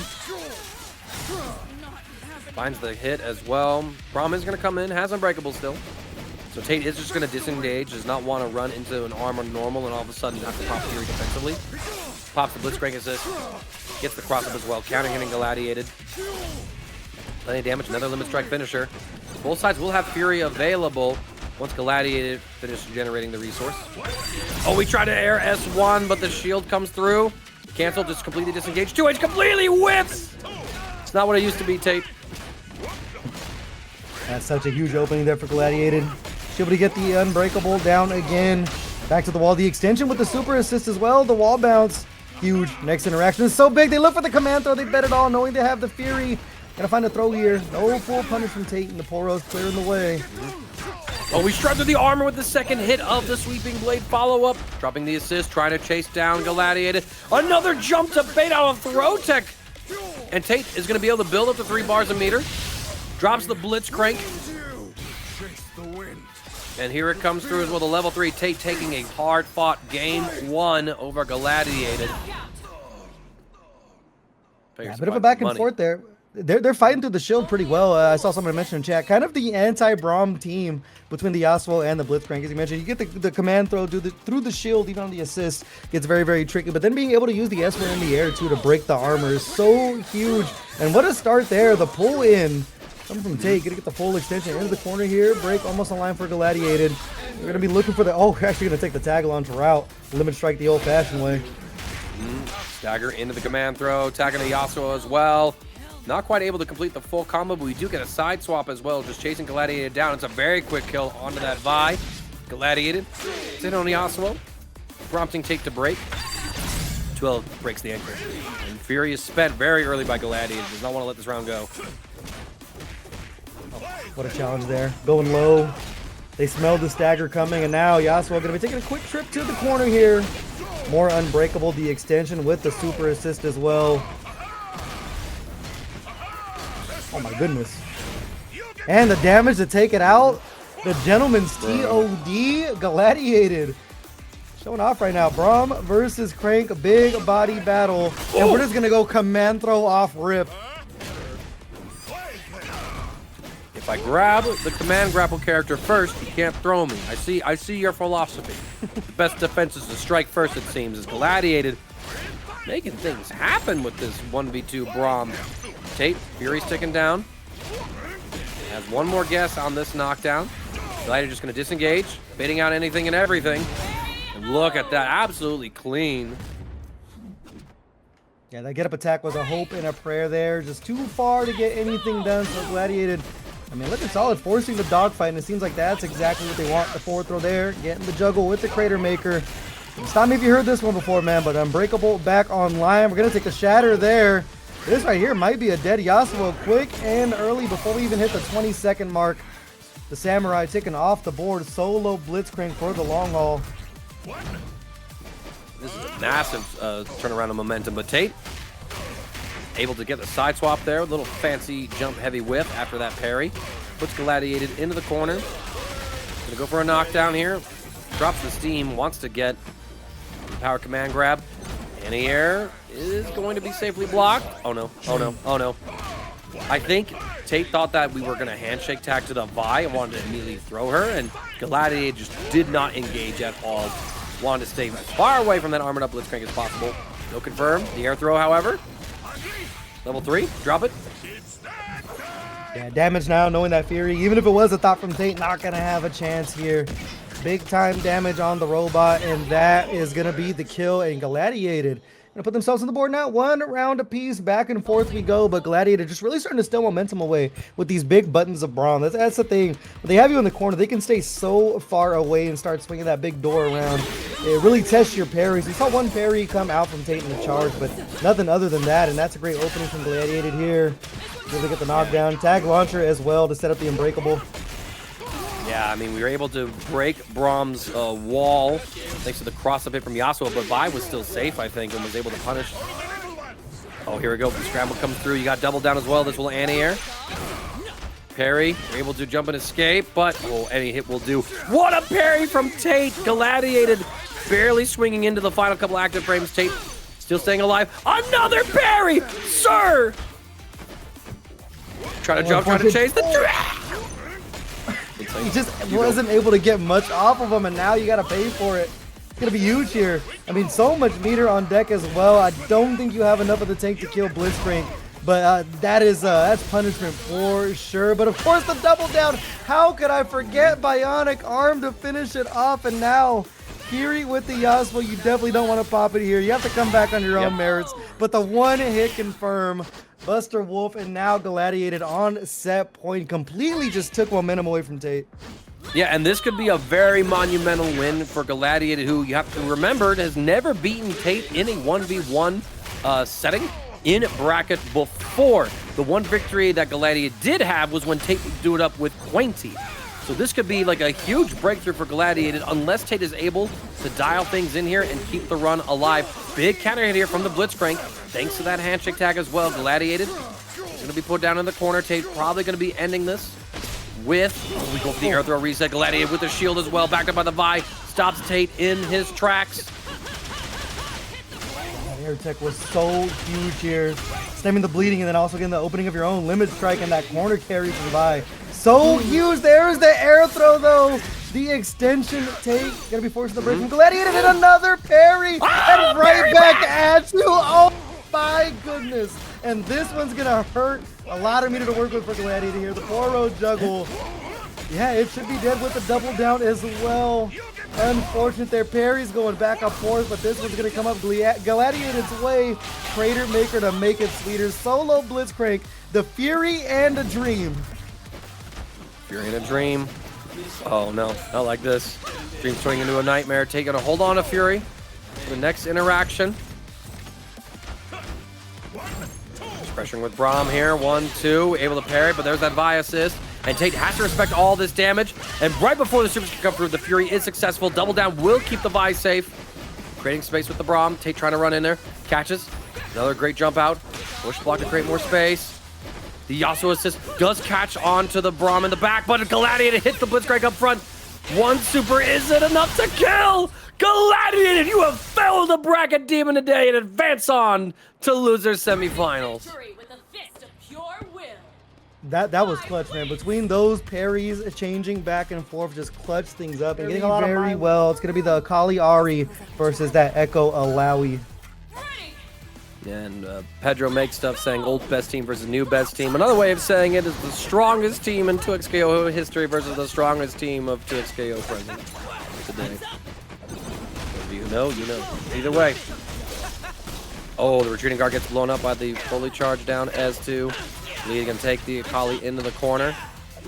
Oh, but one too many hits. We don't quite get that limit break knockdown. Mazetraps will get the whiff punish with that handshake tag into the Ahri. But just like that, plot armor. Drop for a drop. Yeah. Looking good right now for Bleed. The break coming out from Mazetraps. Trying to fight their way out of the corner here. We've seen them in this position so many times, and they've been able to jump out for free, but not on Bleed here. Big time opener. No break inside. They look for the air reset. Great tech there. You mentioned they're familiar with each other, man. They know each other's tricks, and now Mazetrap back on the attack. Another break. It's very close here on life bars as well.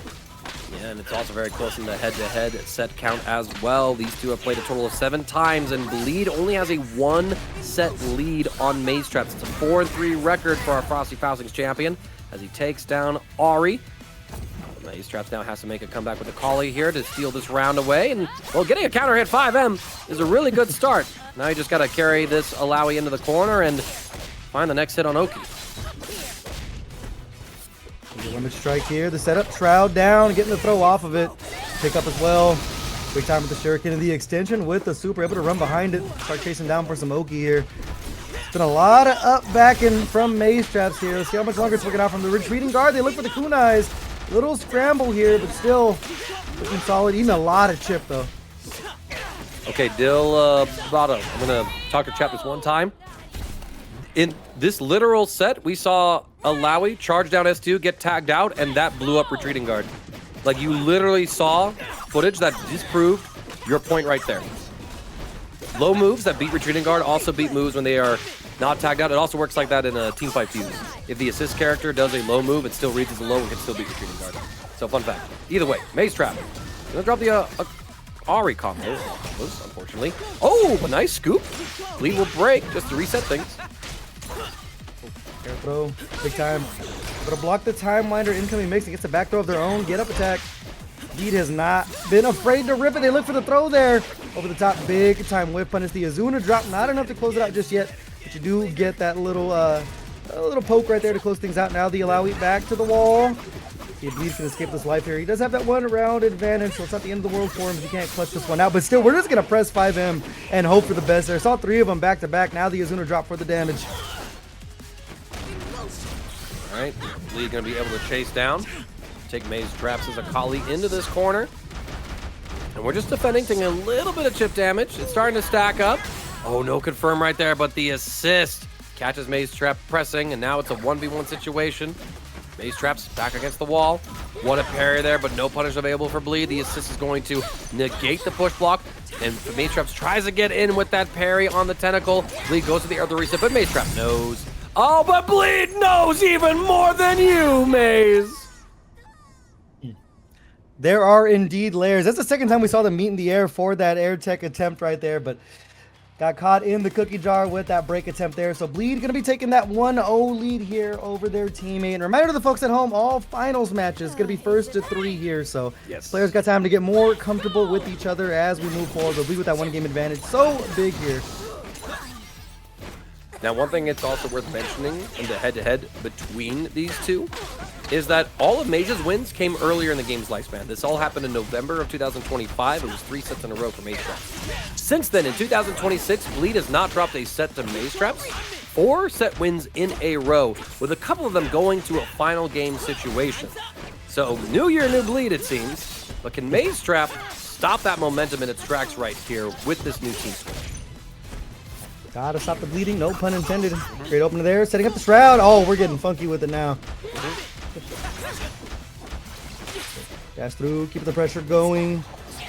Ahri coming in, 50% down on both characters here, so Bleed is definitely gonna be back dashing away here. No harm, no foul on that one. Illaoi coming back in though, the tentacle for the lift, the assist character. It's a lot of damage taken off for Ahri for just being on the screen. And there's the back throw. Huge Oki. Yeah, no, Bleed with a lot of life right now. Akali almost putting herself into a lethal situation. Good parry there. The time winder as well. Mage just wanted to get in, force the issue, and Bleed just said, man, quit hitting yourself. Kunai is going to intercept. We got the Ahri assist to stabilize and get the full confirm as well. Mazetraps could overextend for a kill here by dropping the level 3 onto Ekko.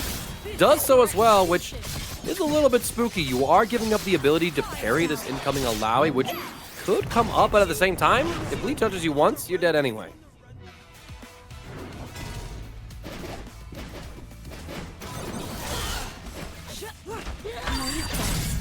Fury, wow, you do not let's go. It's like that, and you get the special starter as well with punishing Bleed. Oh, but then you drop. Oh no. No.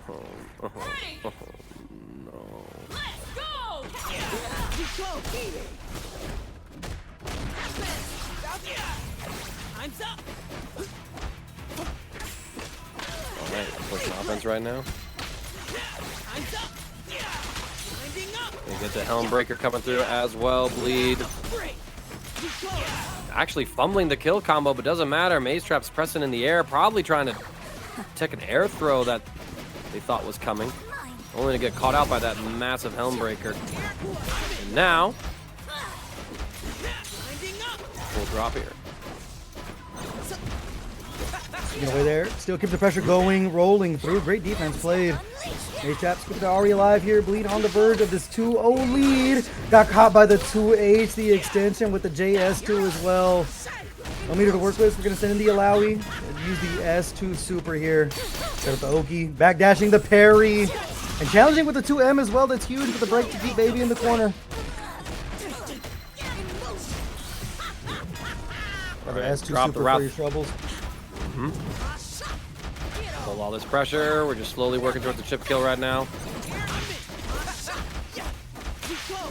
Blocks cross-ups. Fury comes right on through as Maze cannot afford to take more of the block string, and you can't afford to get counter hit like that either as Bleed takes a quick 2-0 lead in this set. We might be looking at a very fast winners final unless Maze can dig a little deeper with the new squad. Yeah, I saw a few hard reads there, or a few reactions with the parry, just trying to keep themselves safe, challenging with the 5M in the corner against that S2 super, but just not able to mount enough to really put Bleed under pressure. So, see how this last one unravels. Down S1 there, gonna send him into the corner.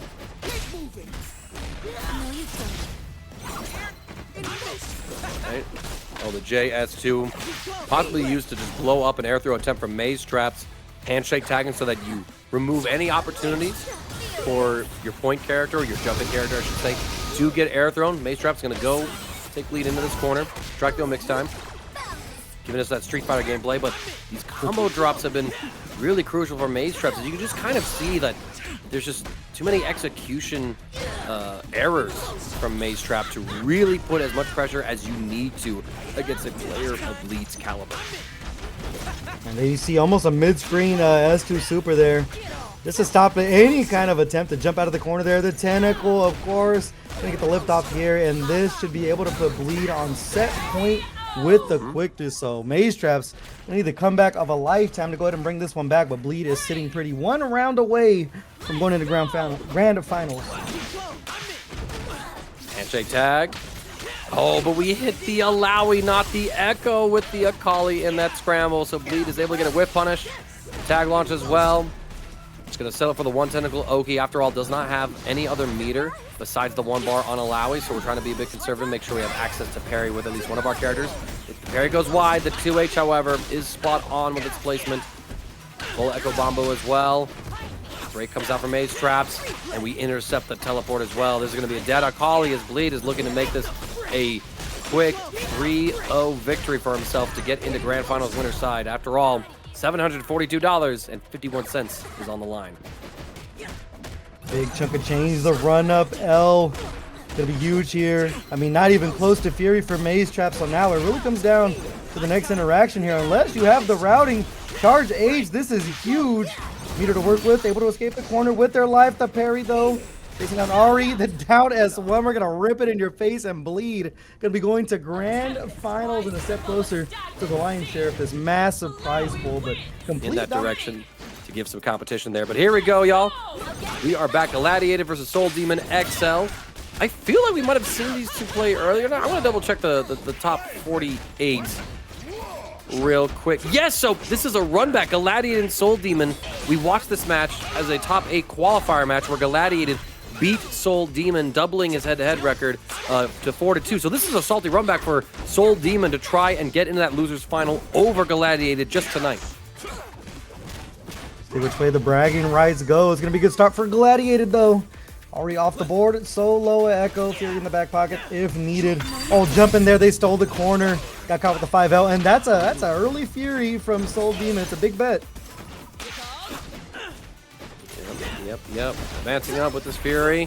Oh, we bait out the counter from Vi as well. Galladiated will spend the Fury, and now both sides have completely exhausted that resource. 2H will deal with the Vi assist. But, I mean, look at this. Oh, the cross-up, though. We finally chased down that Braum. SoulDemon recognizing that we're not close enough to the corner to actually get the corner route, so we quickly correct it with the Mega Time Winder, and using the Super Assist with a second Mega Time Winder, we actually find the kill on the tanky Braum. But that costs a lot of SoulDemon's resources. Parry is no longer a defensive option. SoulDemon, are you aware of that, or you can be pressing parry, expecting it to work when you're going to get counter hit on a 5 heavy instead? Hey, yo! Roll through, that's huge. Level 3 in their back pocket. They didn't get much mileage off of the Fury, but the Solo Dolo with no enhancements looking solid. They go over the top. That right there is going to close things out. What a clutch up play from SoulDemon. I mean, the Fury be damn, man. You got out of the way and made that happen on your own accord. Huge. That's a momentum stealer. See if they can keep things going here. Side swap as well. Gladiator spends the break. SoulDemon slowly building up their own. Respects the Vi pressure. Just gonna disengage real quick. Nice parry. Not able to confirm that. We stay same side and counter hit Galladiated, stabilizing with the Mega Time Winder yet again. SoulDemon probably gonna end this with a tag launcher. Yep. Limit strike with Ahri and the Oki. No, reset? A little tricky with it now. Shatter. coming in, clearing the space here. Get the footwork in, the push block, air throw, pretty huge, no pickup off of it though, and right back at you with the air throw of their own. Gladiated coming up. Oh, I was gonna say this time does get the juggle, but not quite.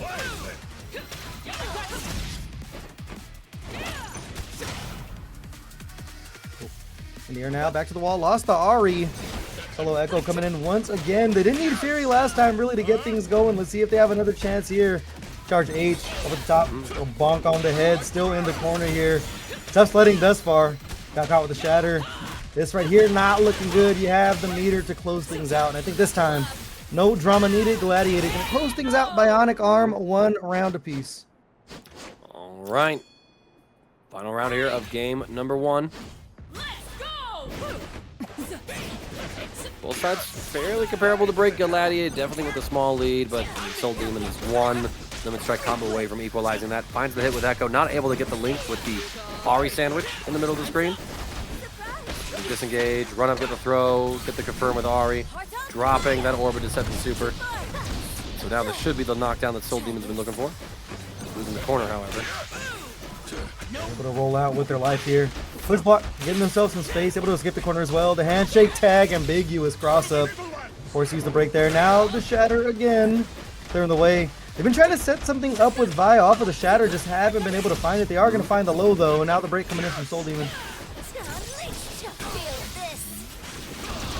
Here we go.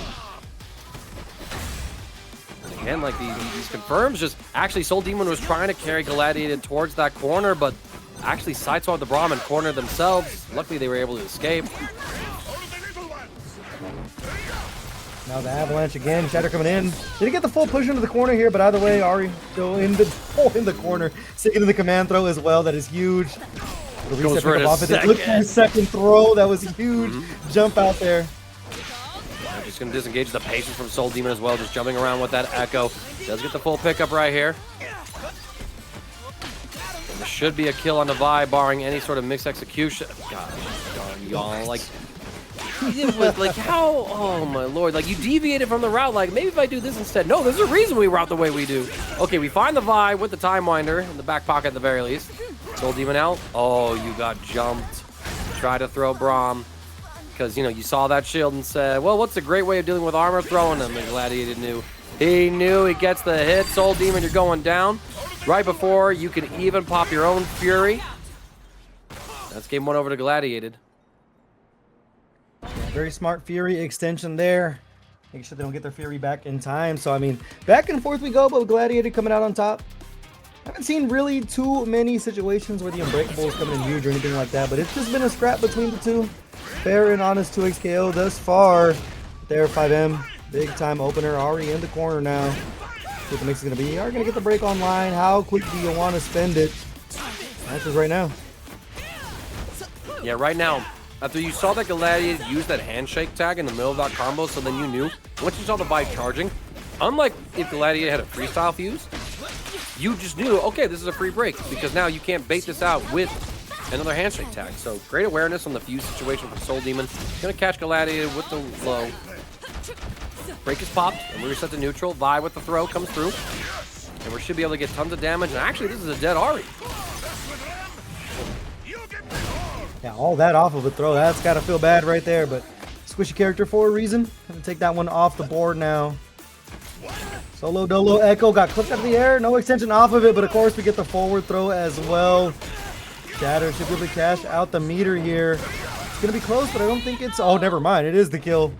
The last hit definitely going to be enough, and now Galladiated on set point, on the verge of punching their ticket over into losers finals. SoulDemon had a couple of comebacks in them. Let's see if they have one here. It's a great start with the 2H. They get the knockdown as well with Limit Strike. Ooh, no throw to punish that roll, even though we followed it. Looking for the next hit right here. Counter hit as well. Gladiated pressing something, maybe a throw input. Who knows? Gladiated knows, but SoulDemon's just going to take the combo. Limit Strike. Learn it again. Okay, we stay same side, keeping Gladiated in this corner. No Unbreakable for Braum just yet. Coming on in, they look for the 2H. Not close enough, and now big time whip punish. You have the meter to close things out too, so this should be Vi taking off the board. The Spirit Rush super there, gonna be enough. Solo Braum with the Fury as well. See if Gladiated gets greedy at some point, but almost 2 fully healthy characters in their face, and that's a big time whip punish to start things off here. Uphill climb for Gladiated. Don't think you have the kill route just yet. Look for the tag assist, perhaps. Oh my, super into super, that is enough. Wow. Who needs double down, man, when you just play Ahri? Why not? Soul Demon asking that question, right? Why not, indeed? All right. Potential final round here. Galladiated, if he wins, he advances to losers final. Soul Demon, though, trying to force a game 3 situation. Definitely does not want to be double jeopardy by Galladiated, not at this stage of the bracket as well, with the prize pool money we got going on. Oh, Unbreakable. The side swap correction, catching Ahri. That's diabolical. That's foul. And then you run up and throw.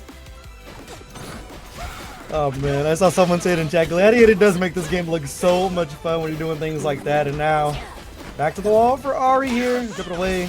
Shield protecting everything. Charging the heavy in their face. Still just swinging away, man. Why not? You have the Unbreakable as well. And now Ekko just getting beat up. The challenge with the light, though. And why not? Happy birthday. Yeah, and you're going to get that. Oh my gosh, Soul Demon, please. Of all the combos to drop with Ahri, that one, it was not a great one to drop. That was, I mean, that could potentially be set defining. You do get the break on the Vi counter hit. Soul Demon is going to be able to stabilize the combo here. Has plenty of meter as well. You could possibly find a kill with some crazy routing tag launch into Ekko. Time Winder, not enough. Yeah, too much hit stun to get that Helmbreaker to link. But still, oh my gosh, we were able to deal with the Braum anti-air. Great cancel into the wall as well. And wow, we're just going to break on block, trying to make sure that Gladiator has no opportunities. Off in the 4-row, creating some distance here. I mean, great defense played from Soul Demon thus far. Sweep with a super, either looking for chip or the hit there. Now, Solo Braum, Fury in the pocket as well. I mean, you can't make this happen. They are going to pop it early here. Huge bet with all that great health they get. The reset! A reset is huge, and that's going to lead to their demise. Soul Demon keeping their tournament run alive for just a bit longer. What a ballsy reset, and that was huge. So Soul Demon tying things up 1 apiece here in losers semifinals. It's going to come down to this. Remember, the loser semifinals is only a first to 2 set, so this is the final game. Where the winner will advance to take on Mazetraps and, you know, kind of interrupt the all-Oni party that's happening in the upper part of the bracket. So, tag, launch them. Soul Demon's going to get the knockdown here. Chasing the roll. Defense working the way out and got smacked by the 5M there. Portal setting things up, and once again, stops the portal, clearing some space. The 5L mash going to work out. Gladiator taking him over the corner, not going to get the full extension with it. Braum being the cleanup crew here. Hold the jump. Take a break. Breathing room. Portal coming in. The side swap and delay on the low. It's going to spell the end of Ahri there. Left it just Ekko here. Gladiator getting the momentum back in their favor. Yeah, not quite over just yet. Excellent jump. Gets the heavy starter on Braum, just barely missing that Vi by a couple of frames. This could have been a happy birthday kill on the Vi, but still, Soul Demon in a really good spot. Gonna get the knockdown using the Ahri super assist, Tangle timeline. And I love that, calling out the unbreakable wall with the immediate throw and stopping that assist from coming out as well. Soul Demon now in the 1v1, gets opened up low though. Galladiated, 3 bars of meter. You're not gonna spend it just yet, I don't think. I think you look for one more hit, then cash out with the kill. Gonna be rough scaling. There's the shatter. Oh! Oh no, I forgot the Braum super! Yeah. Scaling, be damned, the double down. Not even gonna come into effect here because the super assist gonna clear the way for the cease and desist Galladiated. I mean, if you're gonna play double down, you better know your damage routing, man. Hey, even if it's just a solo character, you better get it on point. And that's gonna be enough to close it out. So Galladiated set point here. Amazing stuff right there. Alright, quick break there from Soul Demon, stopping that happy birthday in its tracks. It's a scramble house, but Ekko gets the Helmbreaker onto Braum. Side swap as well, we're just going to take Oki. Break comes out from Galladiated. Interrupting the Vi, but no full confirm available because we didn't quite have the meter. 2H goes wide from the Ekko, we're trying to chase things down. It's a pretty good position for Soul to be in once we're able to deal with this pressure. And oh, the Helmbreaker not quite reaching Braum there, and so now Galladiated going to get a good grip of damage here. Bring this Braum in. Unbreakable applied. jump. Parry? Nope. Block it out. Then press there, sneaking in the throw, and they get the freeze with the ice. Shades of Sub-Zero. Reset now. Solo, Ahri, back to the wall here. Not quite in Fury just yet, but that's a great opener. Getting the side swap as well. See how much meter they choose to spend if they just look for the limit strike here. It is going to be knockdown routing. Any mix, it's going to be just backdashing away. Playing safe here, the parry. Able to get the launch after dashing through. This is huge here with the double down, the Fury now. Can't mount the comeback, the run up, they clip them. They have 3 bars of meter to work with. I don't even think you have to spend that much here. It might just be 1 bar to close out this Braum. And that's going to be exactly what it is. Vi now, 1v1. See if SoulDemon can keep themselves alive here. The jump-ins come through. Galladiated is not going to spend the Fury. Just says, it's okay, I'd rather hedge my bets in this final round with full confidence. SoulDemon, no break to their name. This is the definitive set. Will Galladiated double eliminate SoulDemon from the bracket tonight? Ooh, the shimmy suggests that Soul might get the run back earlier than usual in these brackets. Now the buy again. That's the assist. Looking around here, over to the corner. Great clip. Just those big buttons from Braum, man. Ending up in the corner again. Unbreakable, the get up attack. Huge bet, and it's not going to pay off for him. Galladiated again. The 2v1. Can they close it out? SoulDemon bring it back. Caught by the Braum, but no confirm. Wow, like nearly max range on that run-up link from the jump heavy. SoulDemon completes the combo onto this Vi. Limit strike knockdown. All right, here comes the set play now. Chases the roll. Not even a punish there. Galladiated just missing the throw window. Another throw. But it's Ahri. You don't really get much of a follow-up. You catch the jump out as well with that perfectly timed stagger. And the Ekko says final characters between these two, and SoulDemon about to get Fury online. Fury with that level 3 as well. Big red button is available. They're going to rip it now, but it's blocked. That's huge. Command grab opener.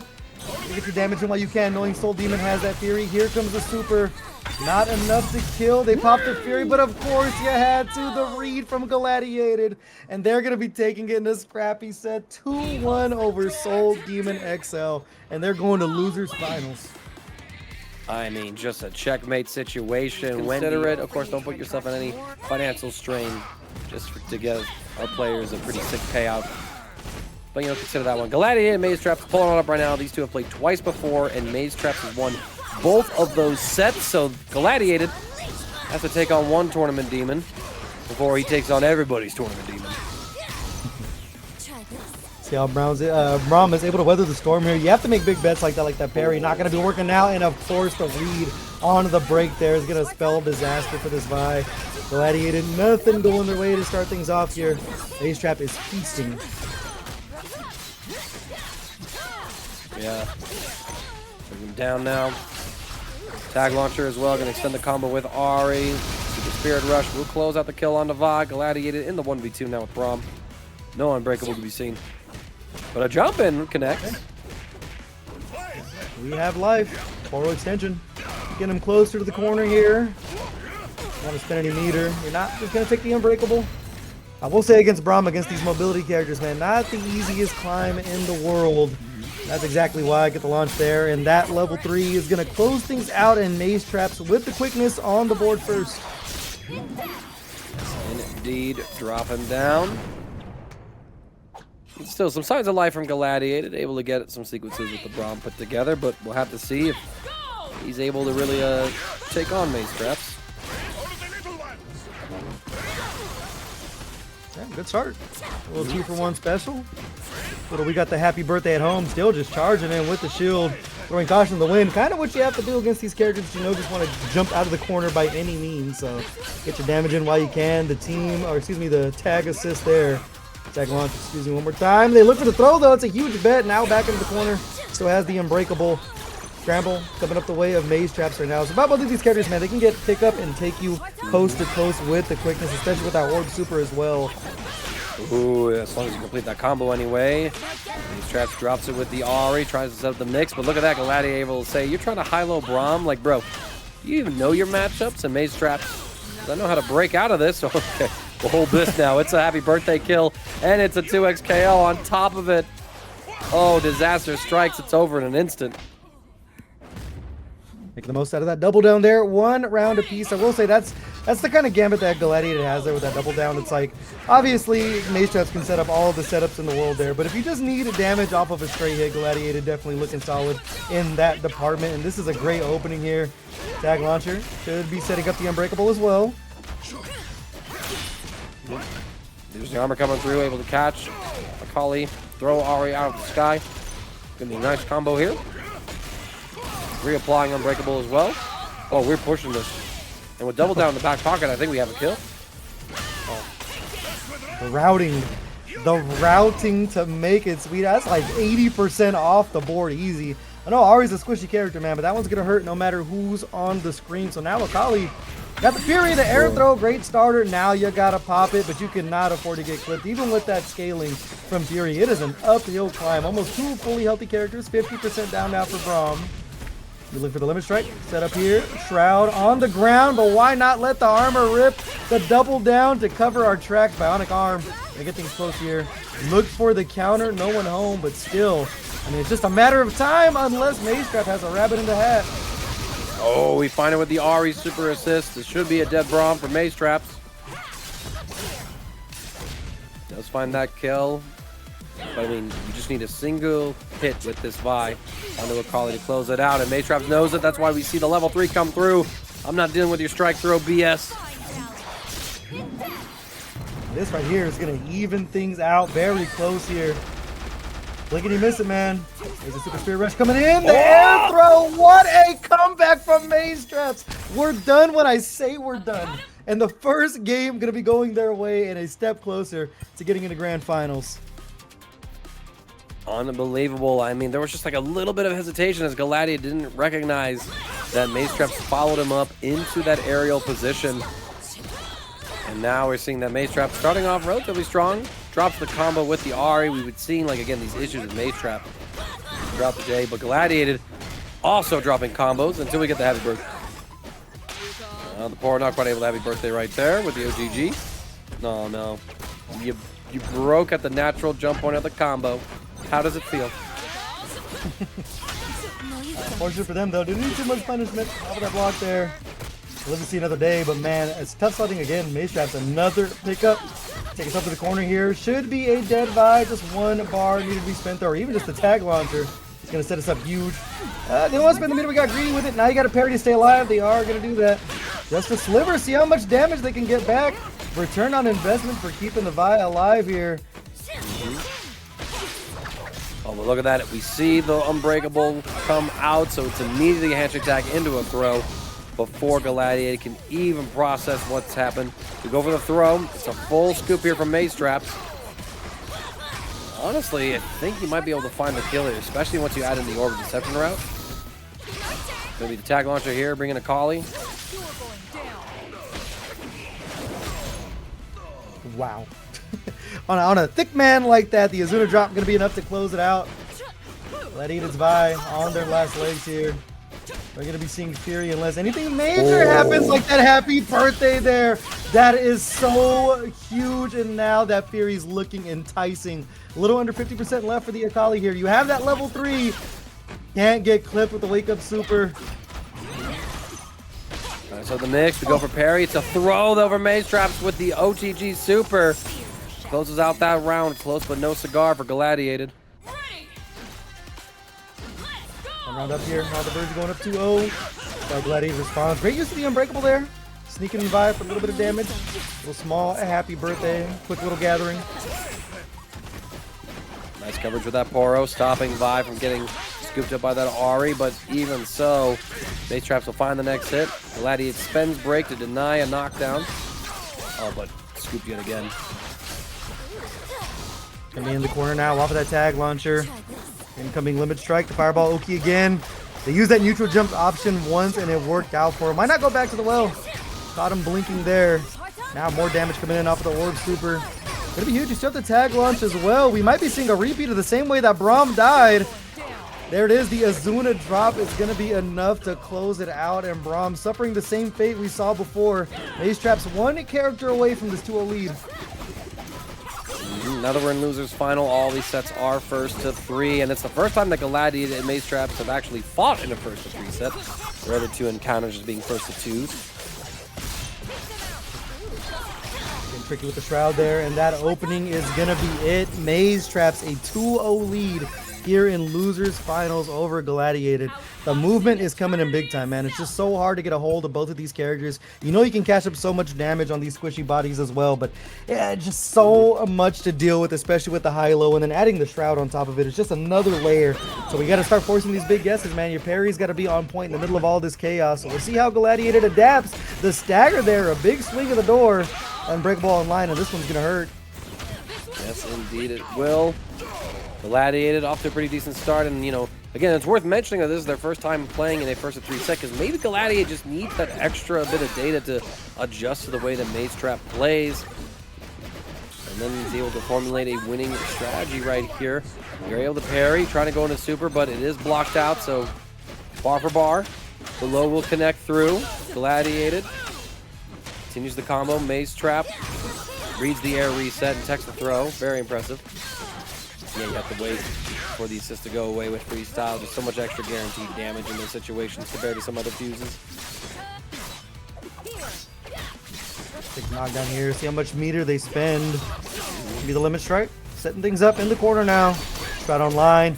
Oh, parry and the tech defense on point. See if they can escape the cloud here.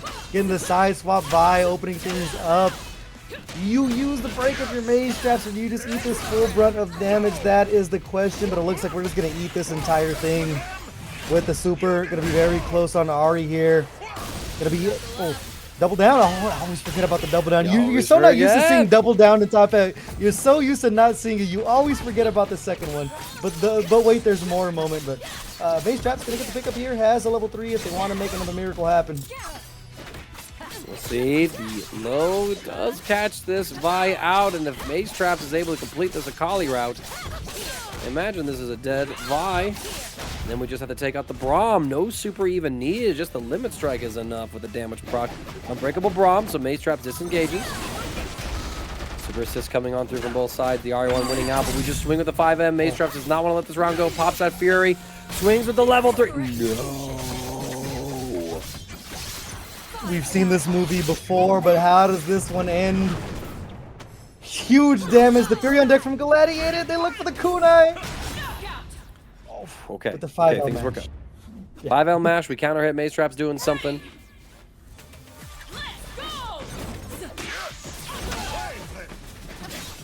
Away here through the skies. Got clipped there. Using the break early. Go ahead and send the shatter. Back to the corner you go. Catch the back sway. Mazetraps with his Akali. Slowly working towards the player 1 corner.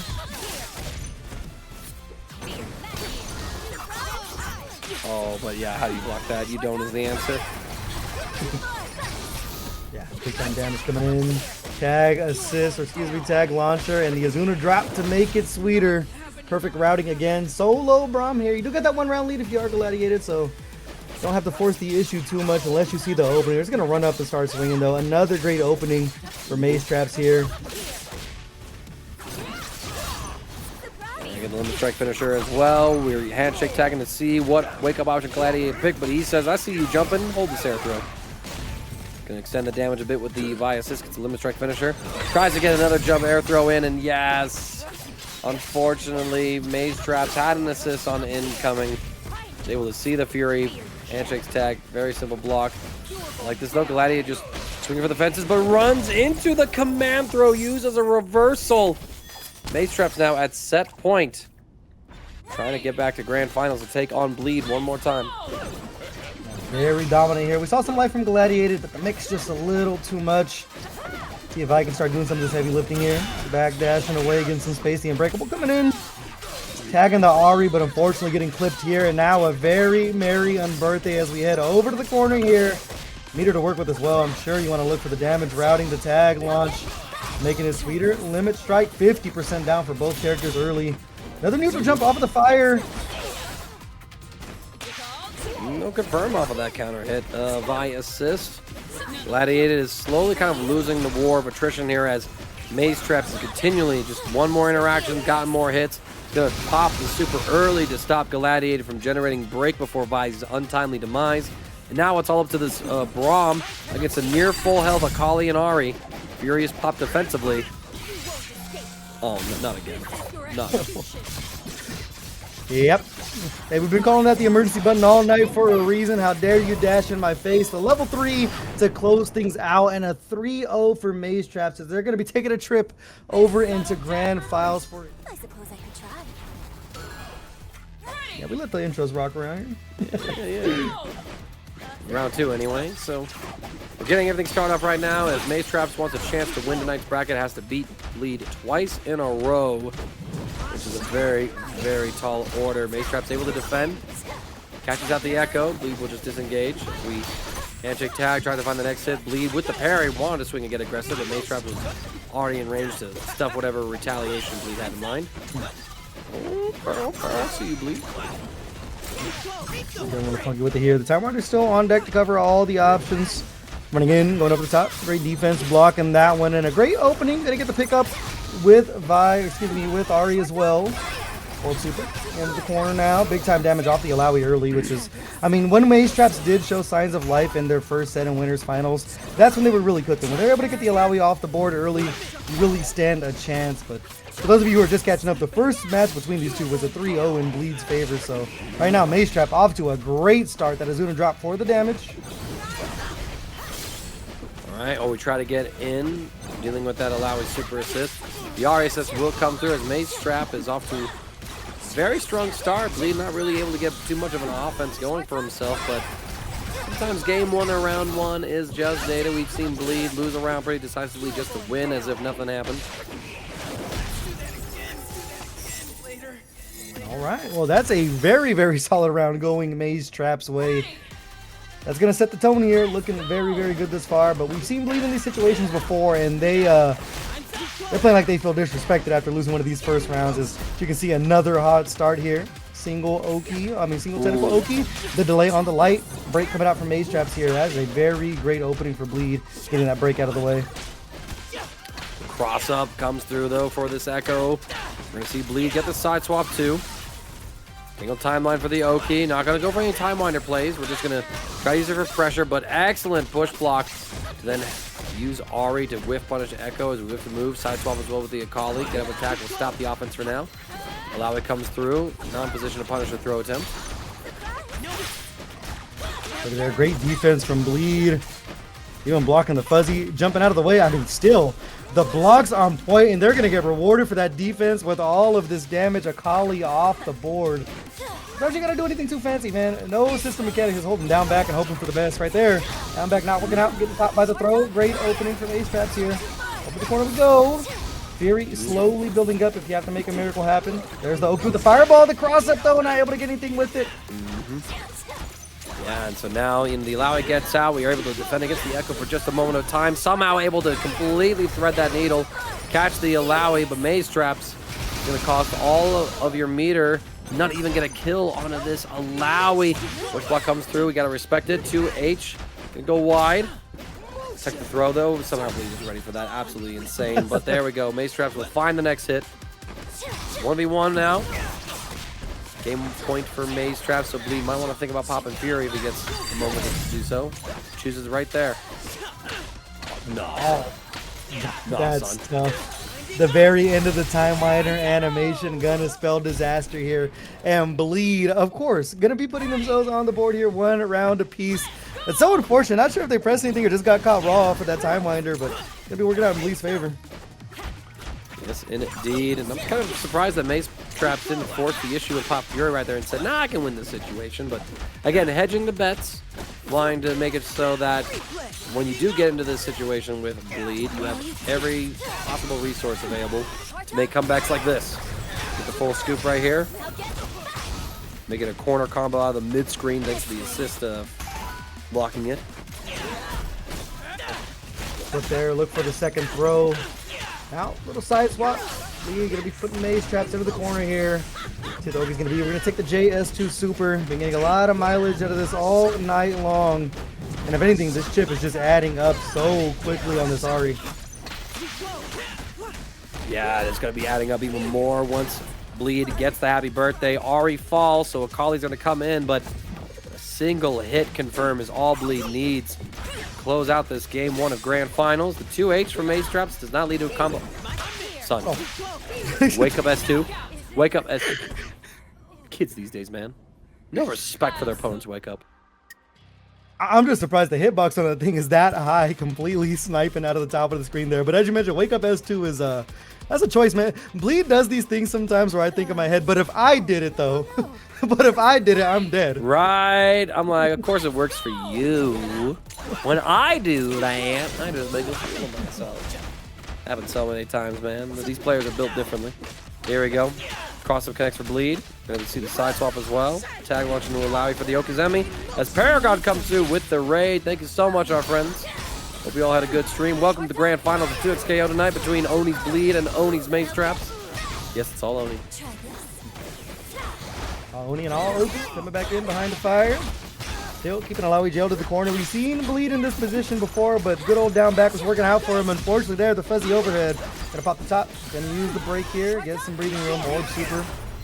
Oh, no parry. And the 2-for-1 special. The happy birthday. Okay, you almost trolled there, but you still did troll, Maze, because you gave up the corner.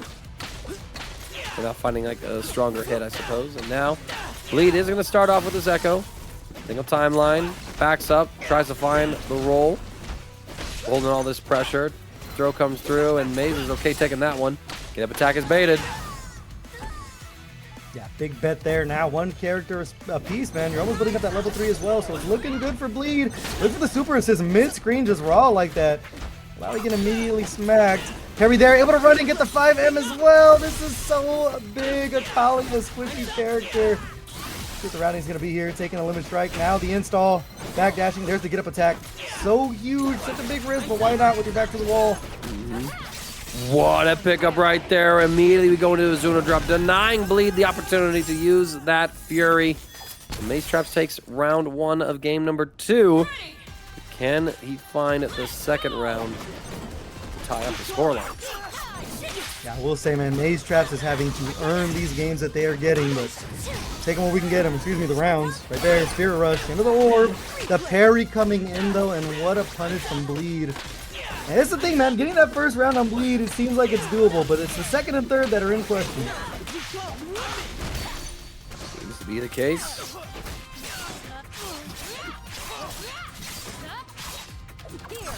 All right. Gonna go.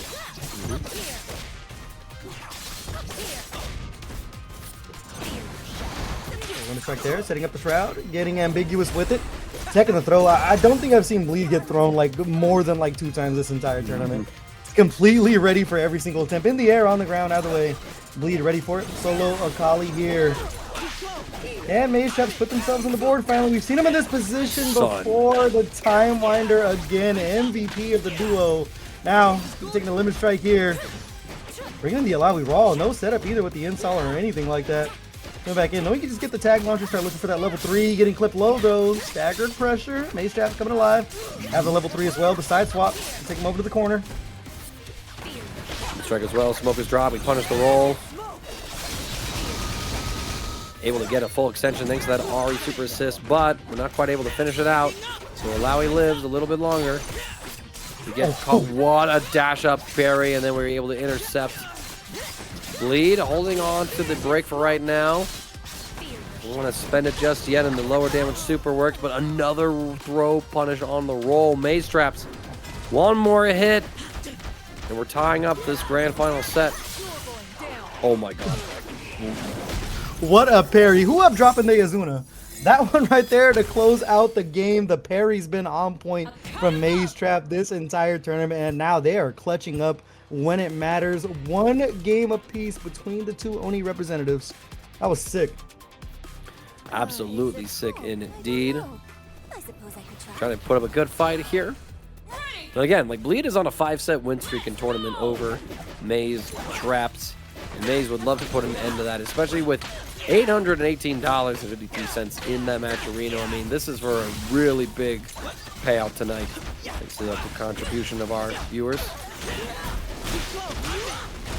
Pressure on pressure here. The bodies are hitting the floor. It's a happy birthday. Drops the Ahri out of it. For this right here, I just be a dead Akali, not even gonna think about the break, man. It was doomsday from the jump. Solo Ahri here, 99 seconds to work with, just rushing their way out of there. Catch. So now Mazetraps going to be able to complete a combo, get a knockdown in the corner as well. Fury is fully generated already, so a limit strike isn't really going to benefit us there, but let's get us extra damage in meter. Stagger pressure. Low, not confirmed. 2H. Nah, you confirmed that 2H, that's sick. Yeah, I was at the tippy top of that hitbox right there, but Mazetraps still playing on point. I ain't gonna lie, they've been playing out of their mind thus far in this grand finals. Even them get this Ahri to work here. This next round so huge. They go over the top. It's a big opening. Bleed still has Fury. The question is, do you want to bet it and try to mount this comeback here? That's a huge limit strike. Mazetraps getting to work here. Get up attack. Bleed still not afraid to throw that out. Yeah, especially we got that Fury in the back pocket as well, so even if it's baited, you have opportunities to mitigate the damage on the combo. Mazetraps holding on to Fury. Wrath of Nokaboros. Second throw, we get caught, and Mazetraps does not want to let this round go. Pops that Fury. Trying to get the next opportunity in here. And here comes through. We're able to check. Fury dash cancel. We look for a follow-up right there. Not quite able to connect with that downward Spirit Rush. Doesn't matter, though, as we get Bleed to Fury out. You hit the Ekko, not the Illaoi. Just like that, Bleed takes that round.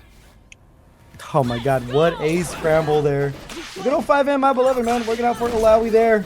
Bleed, able to put themselves on the board in the middle of all that chaos. They can get off to another great start here. Trap stagger pressure, gets the forward throw. So we can start opening these up. The kunai extension. Take us over the corner. Should be a limit strike setup here. Actually, the tag launch. And then the limit strike. Why not? Foxfire setup. See what the mix is going to be. Pause, look for any sort of wake-up option there. Bleed gets caught out by the jump in, jump heavy. Mazetraps should be able to find a kill on this Ekko, putting Bleed in a 1v2 situation.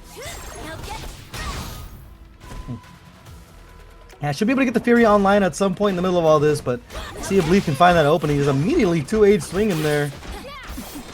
Seen him in this spot before. They played defense pretty flawlessly thus far, but this time going low. We saw him got cut high last time. Now with all this meter to work with, it is looking good for Mazetraps.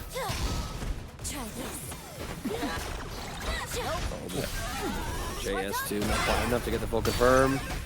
Bleed finds the perfectly timed parry, able to swing out and hit Mazetraps' Ahri right in the face. Ooh, the tentacle links. JS2 super. Makes interaction so big. The forward throw. Great opening for Bleed here. Rolling back. Able to fight their way out of the situation. Not going to see the Fury from Bleed here. And Mazetraps going to be sending us to a final round of game number 3. Definitely looking a lot more polished in this set. Much less combo drops coming out from Mazetraps. Meaning that Bleed just doesn't have as many opportunities to hit you for more than you were hitting him. The break early.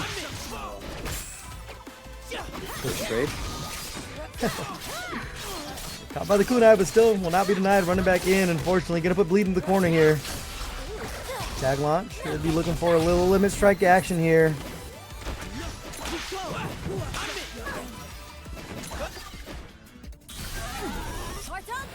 Up.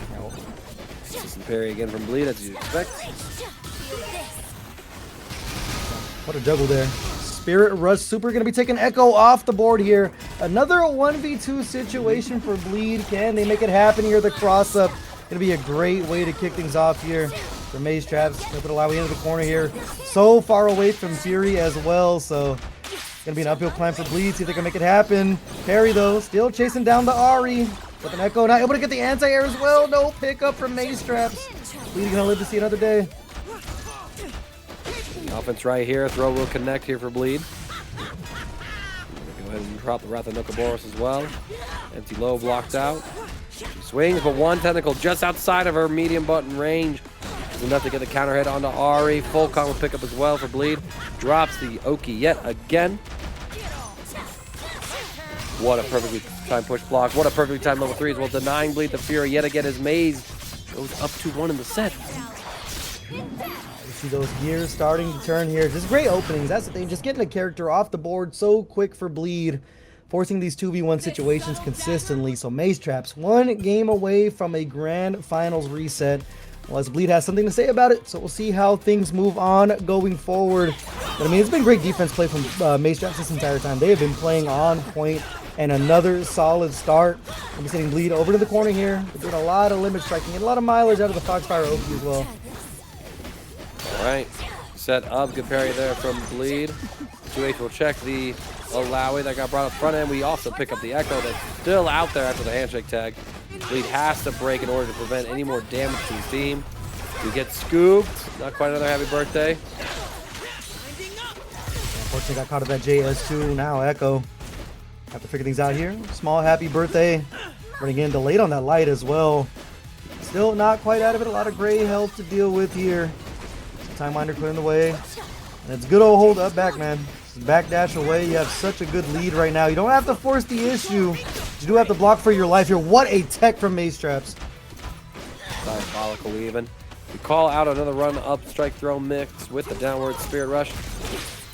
Lead air thrown, and wow, he wasn't ready for that one. Very rare situation. Mazetraps gets the tag launcher, should find the kill. Does so. As Mazetraps now is starting to eye the possibility of a reset point here. Might be looking at it right now. Ekko coming back in. The tentacles backing him up. The parry. Huge. That right there should be the round for Mazetraps. Now on reset point. Absolutely took away momentum from Bleed from game one. We'll see if they're able to finish the job here, or Bleed can mount up this comeback. There's also a big opportunity here for Mazetraps. Again, 5 tournament sets in a row lost to Bleed, and Mazetraps might finally put a stop to that and start closing the gap. And with the scoreline between these two being what it is, let me just double check something, but I think if Mazetraps is able to win over Bleed tonight by resetting the bracket, their head-to-head record would be tied again.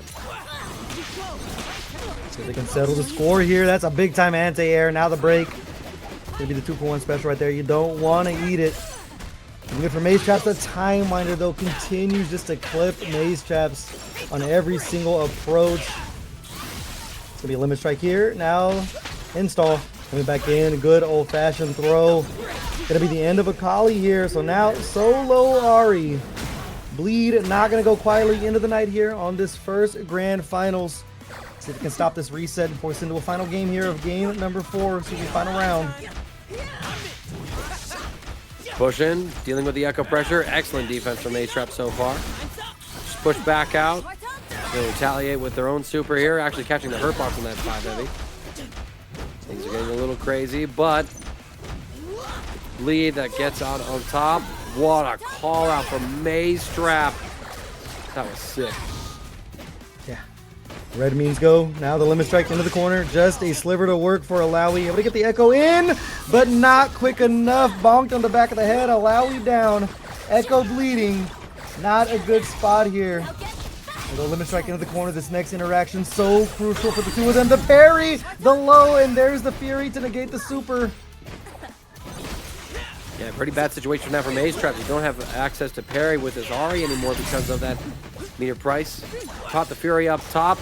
Akali barely blocking out that Time Winder, and Mazetraps takes the reset on Bleed. We have a whole other set to play. And well, Mazetrap, you've stopped, for lack of a better term, the bleeding.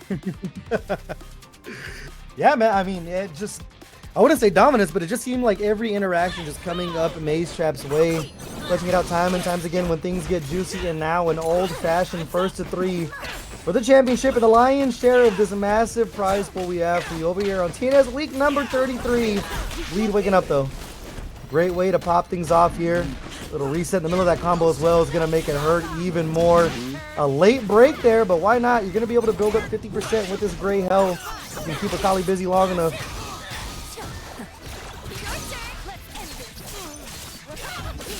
All right, bring him on down.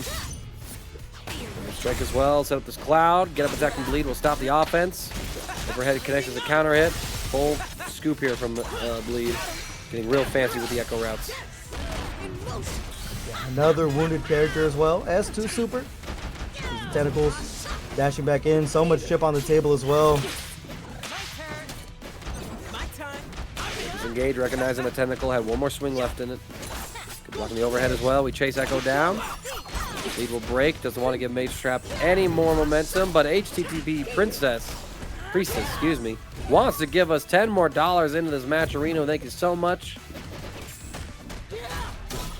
Oh, what an opening there. Good old mediums.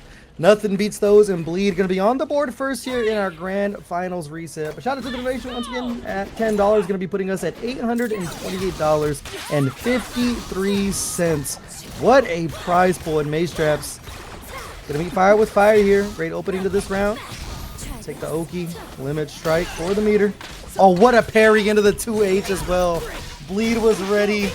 Now Ahri's got to pay for it. Tentacle extension. You have the break, we're going to hold on to it for now. Ooh, things go awry though. Bleed drops the combo. Mazetraps summons the Akali. Handshake tags to her as well. Oh, drops the combo. So that could have been a dead Ekko, but Mazetraps having some of that execution difficulty with the character. Gets himself into a ugly position than he should be. Full screen here. Projectile for projectile. He's gonna get the opening first. The fireball super gonna hit both characters here. Coming back in, gets the lift on the Illaoi. It's gonna be huge here. See if they want to spend damage. Look for another limit strike. It's gonna be the OP situation. Great defense. They've gone for 3 different options off of all of this pressure, but the throw, old school throw, keep it simple. The lights coming in, not able to finish the foot on their plate though. Bleed gonna escape with their life. But you know what? Why not just Spirit Rush in, get the 2-for-1 special, force the break there to save the round from Bleed. And as Lucas reminds all of us that the highest record for Maturino and Twist KO was the very first tournament they did, $864. We're at $828 right now. That is a very, very beatable Golden Knight, chat. I would love to set a new record. So if y'all got the funds, hand them over. Pull up that Maturino, donate to the prize pool right now. As Bleed takes the first game. Lucas with the $25. Lucas himself pulls up, putting us at $853. 9 more dollars, 11, excuse me. Well, 10 and a half.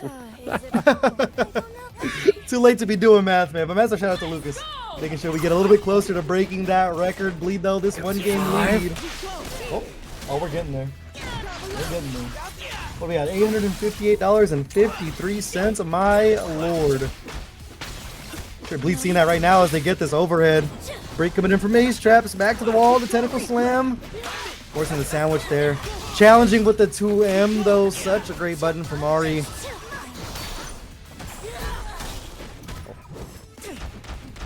Back in, tentacle online, about 50% down for both characters here.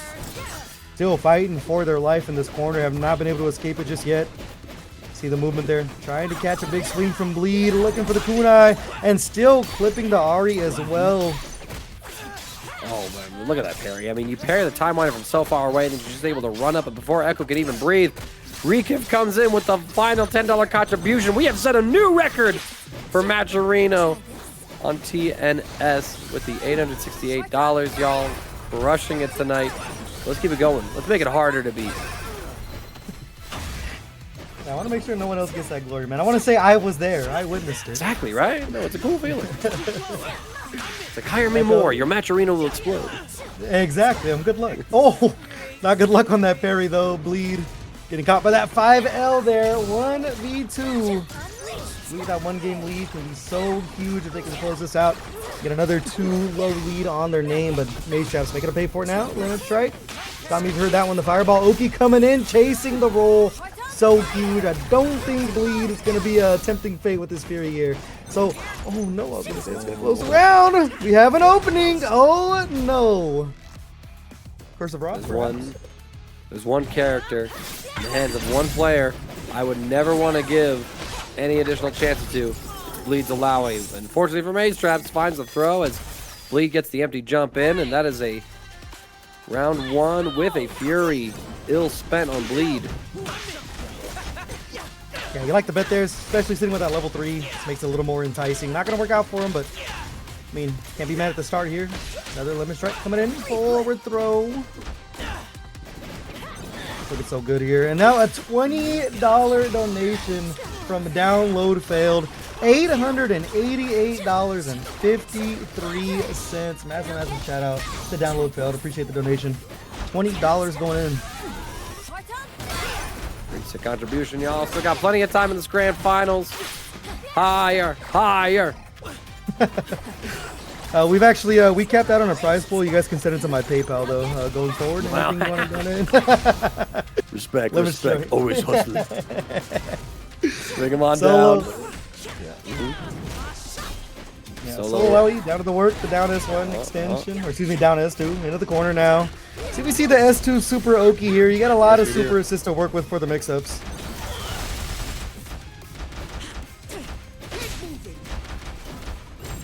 Go find it out. You know, the defender gets everything, but Akali gets heavy birthday. We pop it, break, and oh my gosh, look at that bleed. Had so much time to hit confirm. Man did a re-jump from a 2H. Oh, whiff punish though. Good spacing. Get up attack. Cancel, and look at that. Jumping out of that level 3. Full interrupt as well. Final round here of game number 2 in the reset. See how good of a start Bleed can get off here. That 2-0 looming. Mazetraps setting Bleed to the corner to start things off here. Try this. Limit strike, fireball set up. And Bleed has just not been afraid to rip these get-up attacks and has not like bit him in the butt thus far. Like it's been working out for him every single time we've seen him do it tonight. Such a great read on his opponent. Let him bust that thing out. But now into the corner, take the full brunt of the fireball super. Another limit strike incoming. Try to push block, and honestly, Maze almost felt like saw that one coming. Lee tries to get that parry after the block and the fuzzy overhead, but the attack goes wide, and Bleed's gonna lose Illaoi for it. Unfortunate series of events. It's all up to his Ekko right now to try and maintain the lead. This grand finals reset. He's there, side swap for Bleed. This is big, so we can get with it. The super assist, the double tentacle smack as well, the staggered 2M.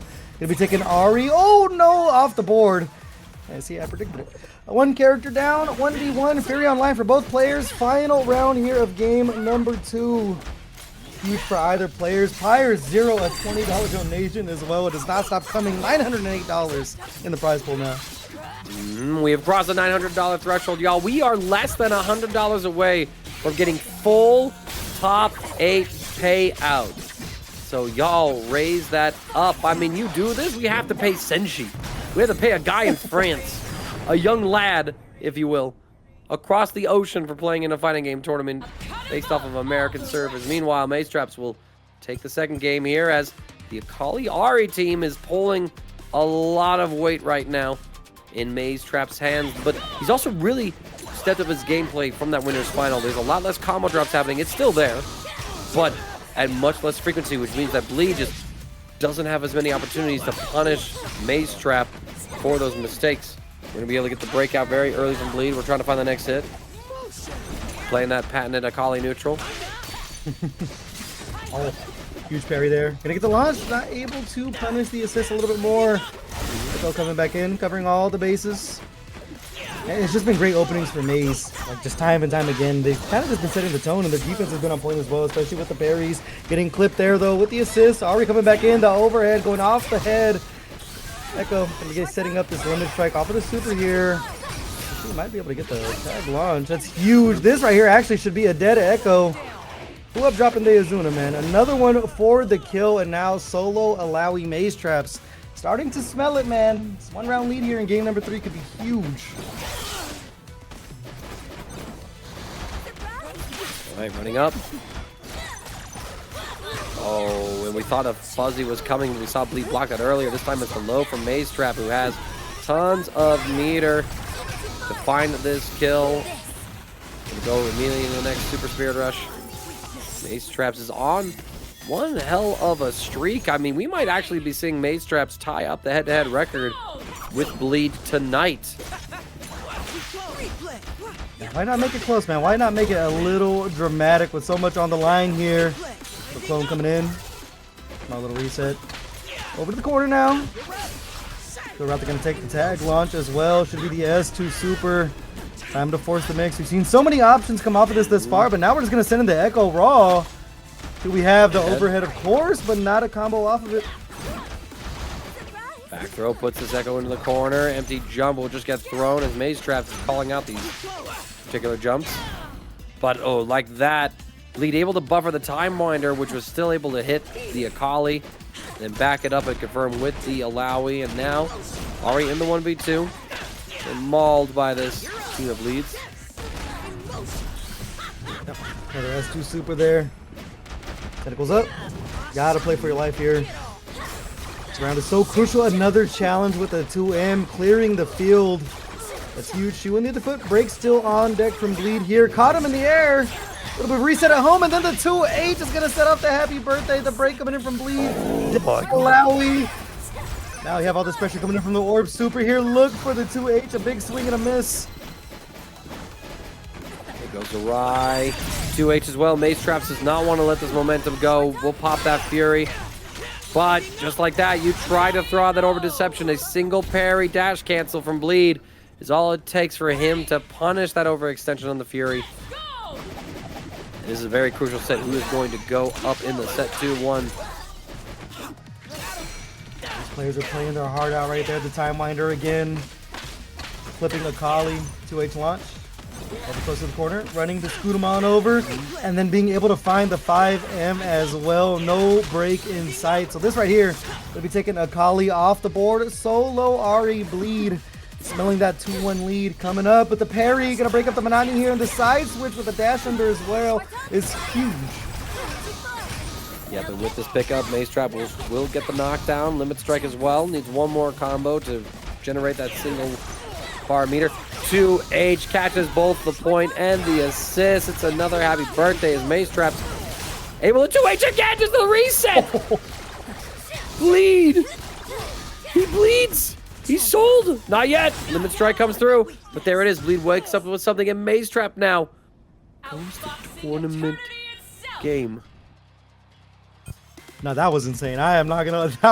That was insane. Are y'all not entertainment? Come on now. 2-1 lead for Mazetraps here, trying to settle the score here with Bleed. Oni v Oni, man. It's one game away from closing this bad boy out. They put a lot of money in their pocket if they're able to do so. And all it took for Mazetraps was to try and stop fighting Bleed with his own team. I mean, Bleed knows that team better than anyone else out there in the world, but switching over to this breed of team with the Akali and the Ahri with its fast movement speed and great mix-up potential, even Bleed can't keep up necessarily. Yeah, and that is a dead Akali off the board quickness. Not even crossing that 100-second marker of the challenge with the low there. Gonna be getting the side swap. The Bleed is in such a good spot in the driver's seat right now. It's like, it's knockdown. As long as you can weather this mix, it's not going to be the end of the world. There's the fire OP, the forward throw though. Going to open things up. The catch as well. Bleed holding on to that break. More than comfortable saving it for the Illaoi to have a Fury standoff with Mazetraps. One character apiece, almost full health. 2M there. They carry things over. The assist with the tentacle. At what point do you pop Fury, man? That is not a good start here. It's a lot of damage to take off the board, and there's the S2 super. Able to roll away though. Bleed looking for any sort of reset right here. The wake up level 3 goes completely wide. But better that we spend that level 3, which will regenerate to level 1 meter, as opposed to wasting that Fury. Just for envy though, not wasting that single dollar contribution in the Matcherino. Thank you so much, friend. I think it's a 909.53, y'all. Again, we are $91 away from getting a full top 8 payout. I want to see a donation train start up. Everybody here donated $1. I mean, we double the price. More than double it. We'll definitely get up there. We might be able to pay out top 16 at some point, but if things get high enough. But man, $909 is definitely something to be excited about, especially with Bleed on the verge of sending us into a final game here if they can close out this round. Oh, Down S1 with the clip out of the sky here. Not gonna be looking good for Akali. S2 super incoming. All right, trying to keep this pressure alive right now. Mazetrap still under duress, trying to press that assist. Finds the perfect parry to stop Bleed's offense. Hold on a break for the moment. Action there, still chasing down Illaoi here. The parry and the 2H. Pick up though on the assist character. Still stuck in the corner here. Good one. $5 donation. That's a good one right there. 914.53 cents at the prize pool as Bleed now one character away from sending us to a final game of Grand Finals Reset. Exactly. Everyone needs to have your attitude, good one. So what the heck? Just throw in $5. You know, it's $5. Mazetraps, though, getting a free kill on this Illaoi. 1-1 between our competitors now. Character count anyway. Snipe out the super assist. Oh, we captured that 5M. Bleed's going to immediately convert into the Time Wander super. I think with his routing. Ladies and gentlemen, we are going to a 9th game, final game of the Grand Finals Reset. Yeah, extra innings here with so much money on the line. See if Mazetraps can even up the score between these two players, but a final game between the two. It's been close this far too in both of the matches that they played this far. I mean, outside of that winners finals, it's been very, very close, including that reset. We'll see how things shape up here as we get into our final game. TNS number 33 for 2XKO and Mazetraps. We'll be finding the first big hit here as we head over to the corner. Yep. Gonna be the limit strike finisher right here. Drop the smoke cloud. We didn't let the Ahri assist do all the work. We ate that get up attack to the face with Akali. So, Junior lost. Excellent check on the kunai again as somehow Bleed just is able to see it and deal with it. It's immediate side swap as well. It's going to be a grounded combo sequence right here. Better believe. It's going to come through. Draggles comes through with yet another donation of $75. Putting us to $900.89. You're going to let someone else hit the 1K. Y'all, $11. $11 goddamn dollars. I know y'all got that. Yeah, we are creeping up on that $1,000 right now, man. It's only a matter of time, especially right now. Bleed going to work. The time winder coming in. Looking solid thus far. He's got to be able to close out this Ahri to put himself on tournament point here. And there it is, non-factor. Our guy himself. Good guy, non-factor. Beating someone else. OMB coming through with the $10.47. We are now at $1,011. Top 8 gets paid out tonight, y'all. Let's go. See, you know I had to be the one to do it. Beating another person to punch at the 11, but right now, man, Bleed looking good. I'm sure seeing that $1,000 changes things. Yeah, that's a big number to look at. Big number, y'all. Make sure y'all go follow Non-Factor on Twitter, man. That's the GOAT right there. Let's cook him up right here as Mazetraps gets the setup here. Tries to chase the roll, doesn't quite find it. Fury comes through. And oh my gosh, there was no block from Bleed despite the handshake tag. Disaster strikes, but a parry will stop the entire bit of offense. It's now tournament point for Bleed, who wants all of that money, most of that money to himself. Mazetraps, can you stop the madness? Back to the wall here, a great opening for Bleed. They can sense it. One round away from closing this bad boy out. Stagger pressure coming in. Got the tentacle coming in. What a parry and an escape route from Mazetraps here. Shoe on the other foot. The stagger pressure trying to go over the top, but still the defense from Bleed has been on point all tournament long until it wasn't. Got clipped by the kunai there. No harm, no foul. Gonna live to see another day. Despite that excellent parry on the Illaoi, we weren't really able to capitalize on it. Bleed, though, is going to capitalize on this Akali. Bringing in the entire squad. And now it is all up to this Ahri for Mazetraps to try and force a final round situation. 2H gets blown up. There is all kinds of action. 2M intercepts the Illaoi. Mazetraps just needs to complete the combo. It's going to be a 1v1 situation here. Come on, y'all. I want to see final game, final round right here. Could not want it any closer. One character apiece here. Mazetraps trying to hold on for just a bit longer. Got caught by the Illaoi assist. Huge opening. Over to the corner, not getting the swing on that. Drop combo, but the forward throw to make it sweeter. Just fly through. Mazetraps trying to wait out that time winder. Have the Fury as well in case things get dicey. The 2-8s there, they're able to escape. They're not going to have to pop the Fury just yet. There's the Orb Super. Huge opening for Mazetraps. Yeah, but we weren't close enough to the corner, so we weren't able to get a second serving of that S2 to get the limit strike knockdown.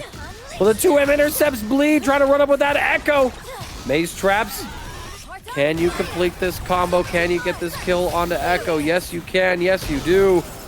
Ladies and gentlemen, I give to you final game, final round of TNS 2XKO number 33. It's peak, man. This is absolute cinema. It's all going to come down to this. First to one round. A great opening for Bleed there. Caught with the 5M. An early break from Mazetraps here. And a 2H on the assist character. Not able to run up, get anything else off of it. Still swinging away from both of these two. Tentacle slams coming in. Now the charge up the pass through. Great defense from Mazetraps. Yep, able to see the side swap coming through, creating some space as well. Trying to create some sort of mix-up here with the Akali and the Ahri. Bleed's defense though holding strong. We're just waiting it out, anticipating a parry of some kind. Now we get to check. Akali assist is available. The throw comes through. We're going to get the OTG into the super as well. It's a full combo pickup. Limit strike for the finisher. Smoke line in place. We chase the roll and punish it. Bleed. The break is baited, but we did not bait. Excuse me, we baited the get-up attack, did not bait the follow-up break. Ekko gets caught, however, still out after the break with the side swap. And now this means that Bleed is in a 1v2 situation with the Illaoi opened up by the low. Is this it? So huge here, Orb Super. What kind of routing do you have to hunt for the kill here? The tag launch. Do I smell the Azuna drop? Is it going to be enough to close things out? It is, ladies and gentlemen. Mazetraps is your TNS number 33 2XKO champion. The way to beat Bleed is to not play like Bleed. People trying to emulate the man who invented a team, the man who perfected, rather, a team. You're not going to beat him with his own weapon. You need to find some new kinds of artillery, and this seems to be the recipe for it.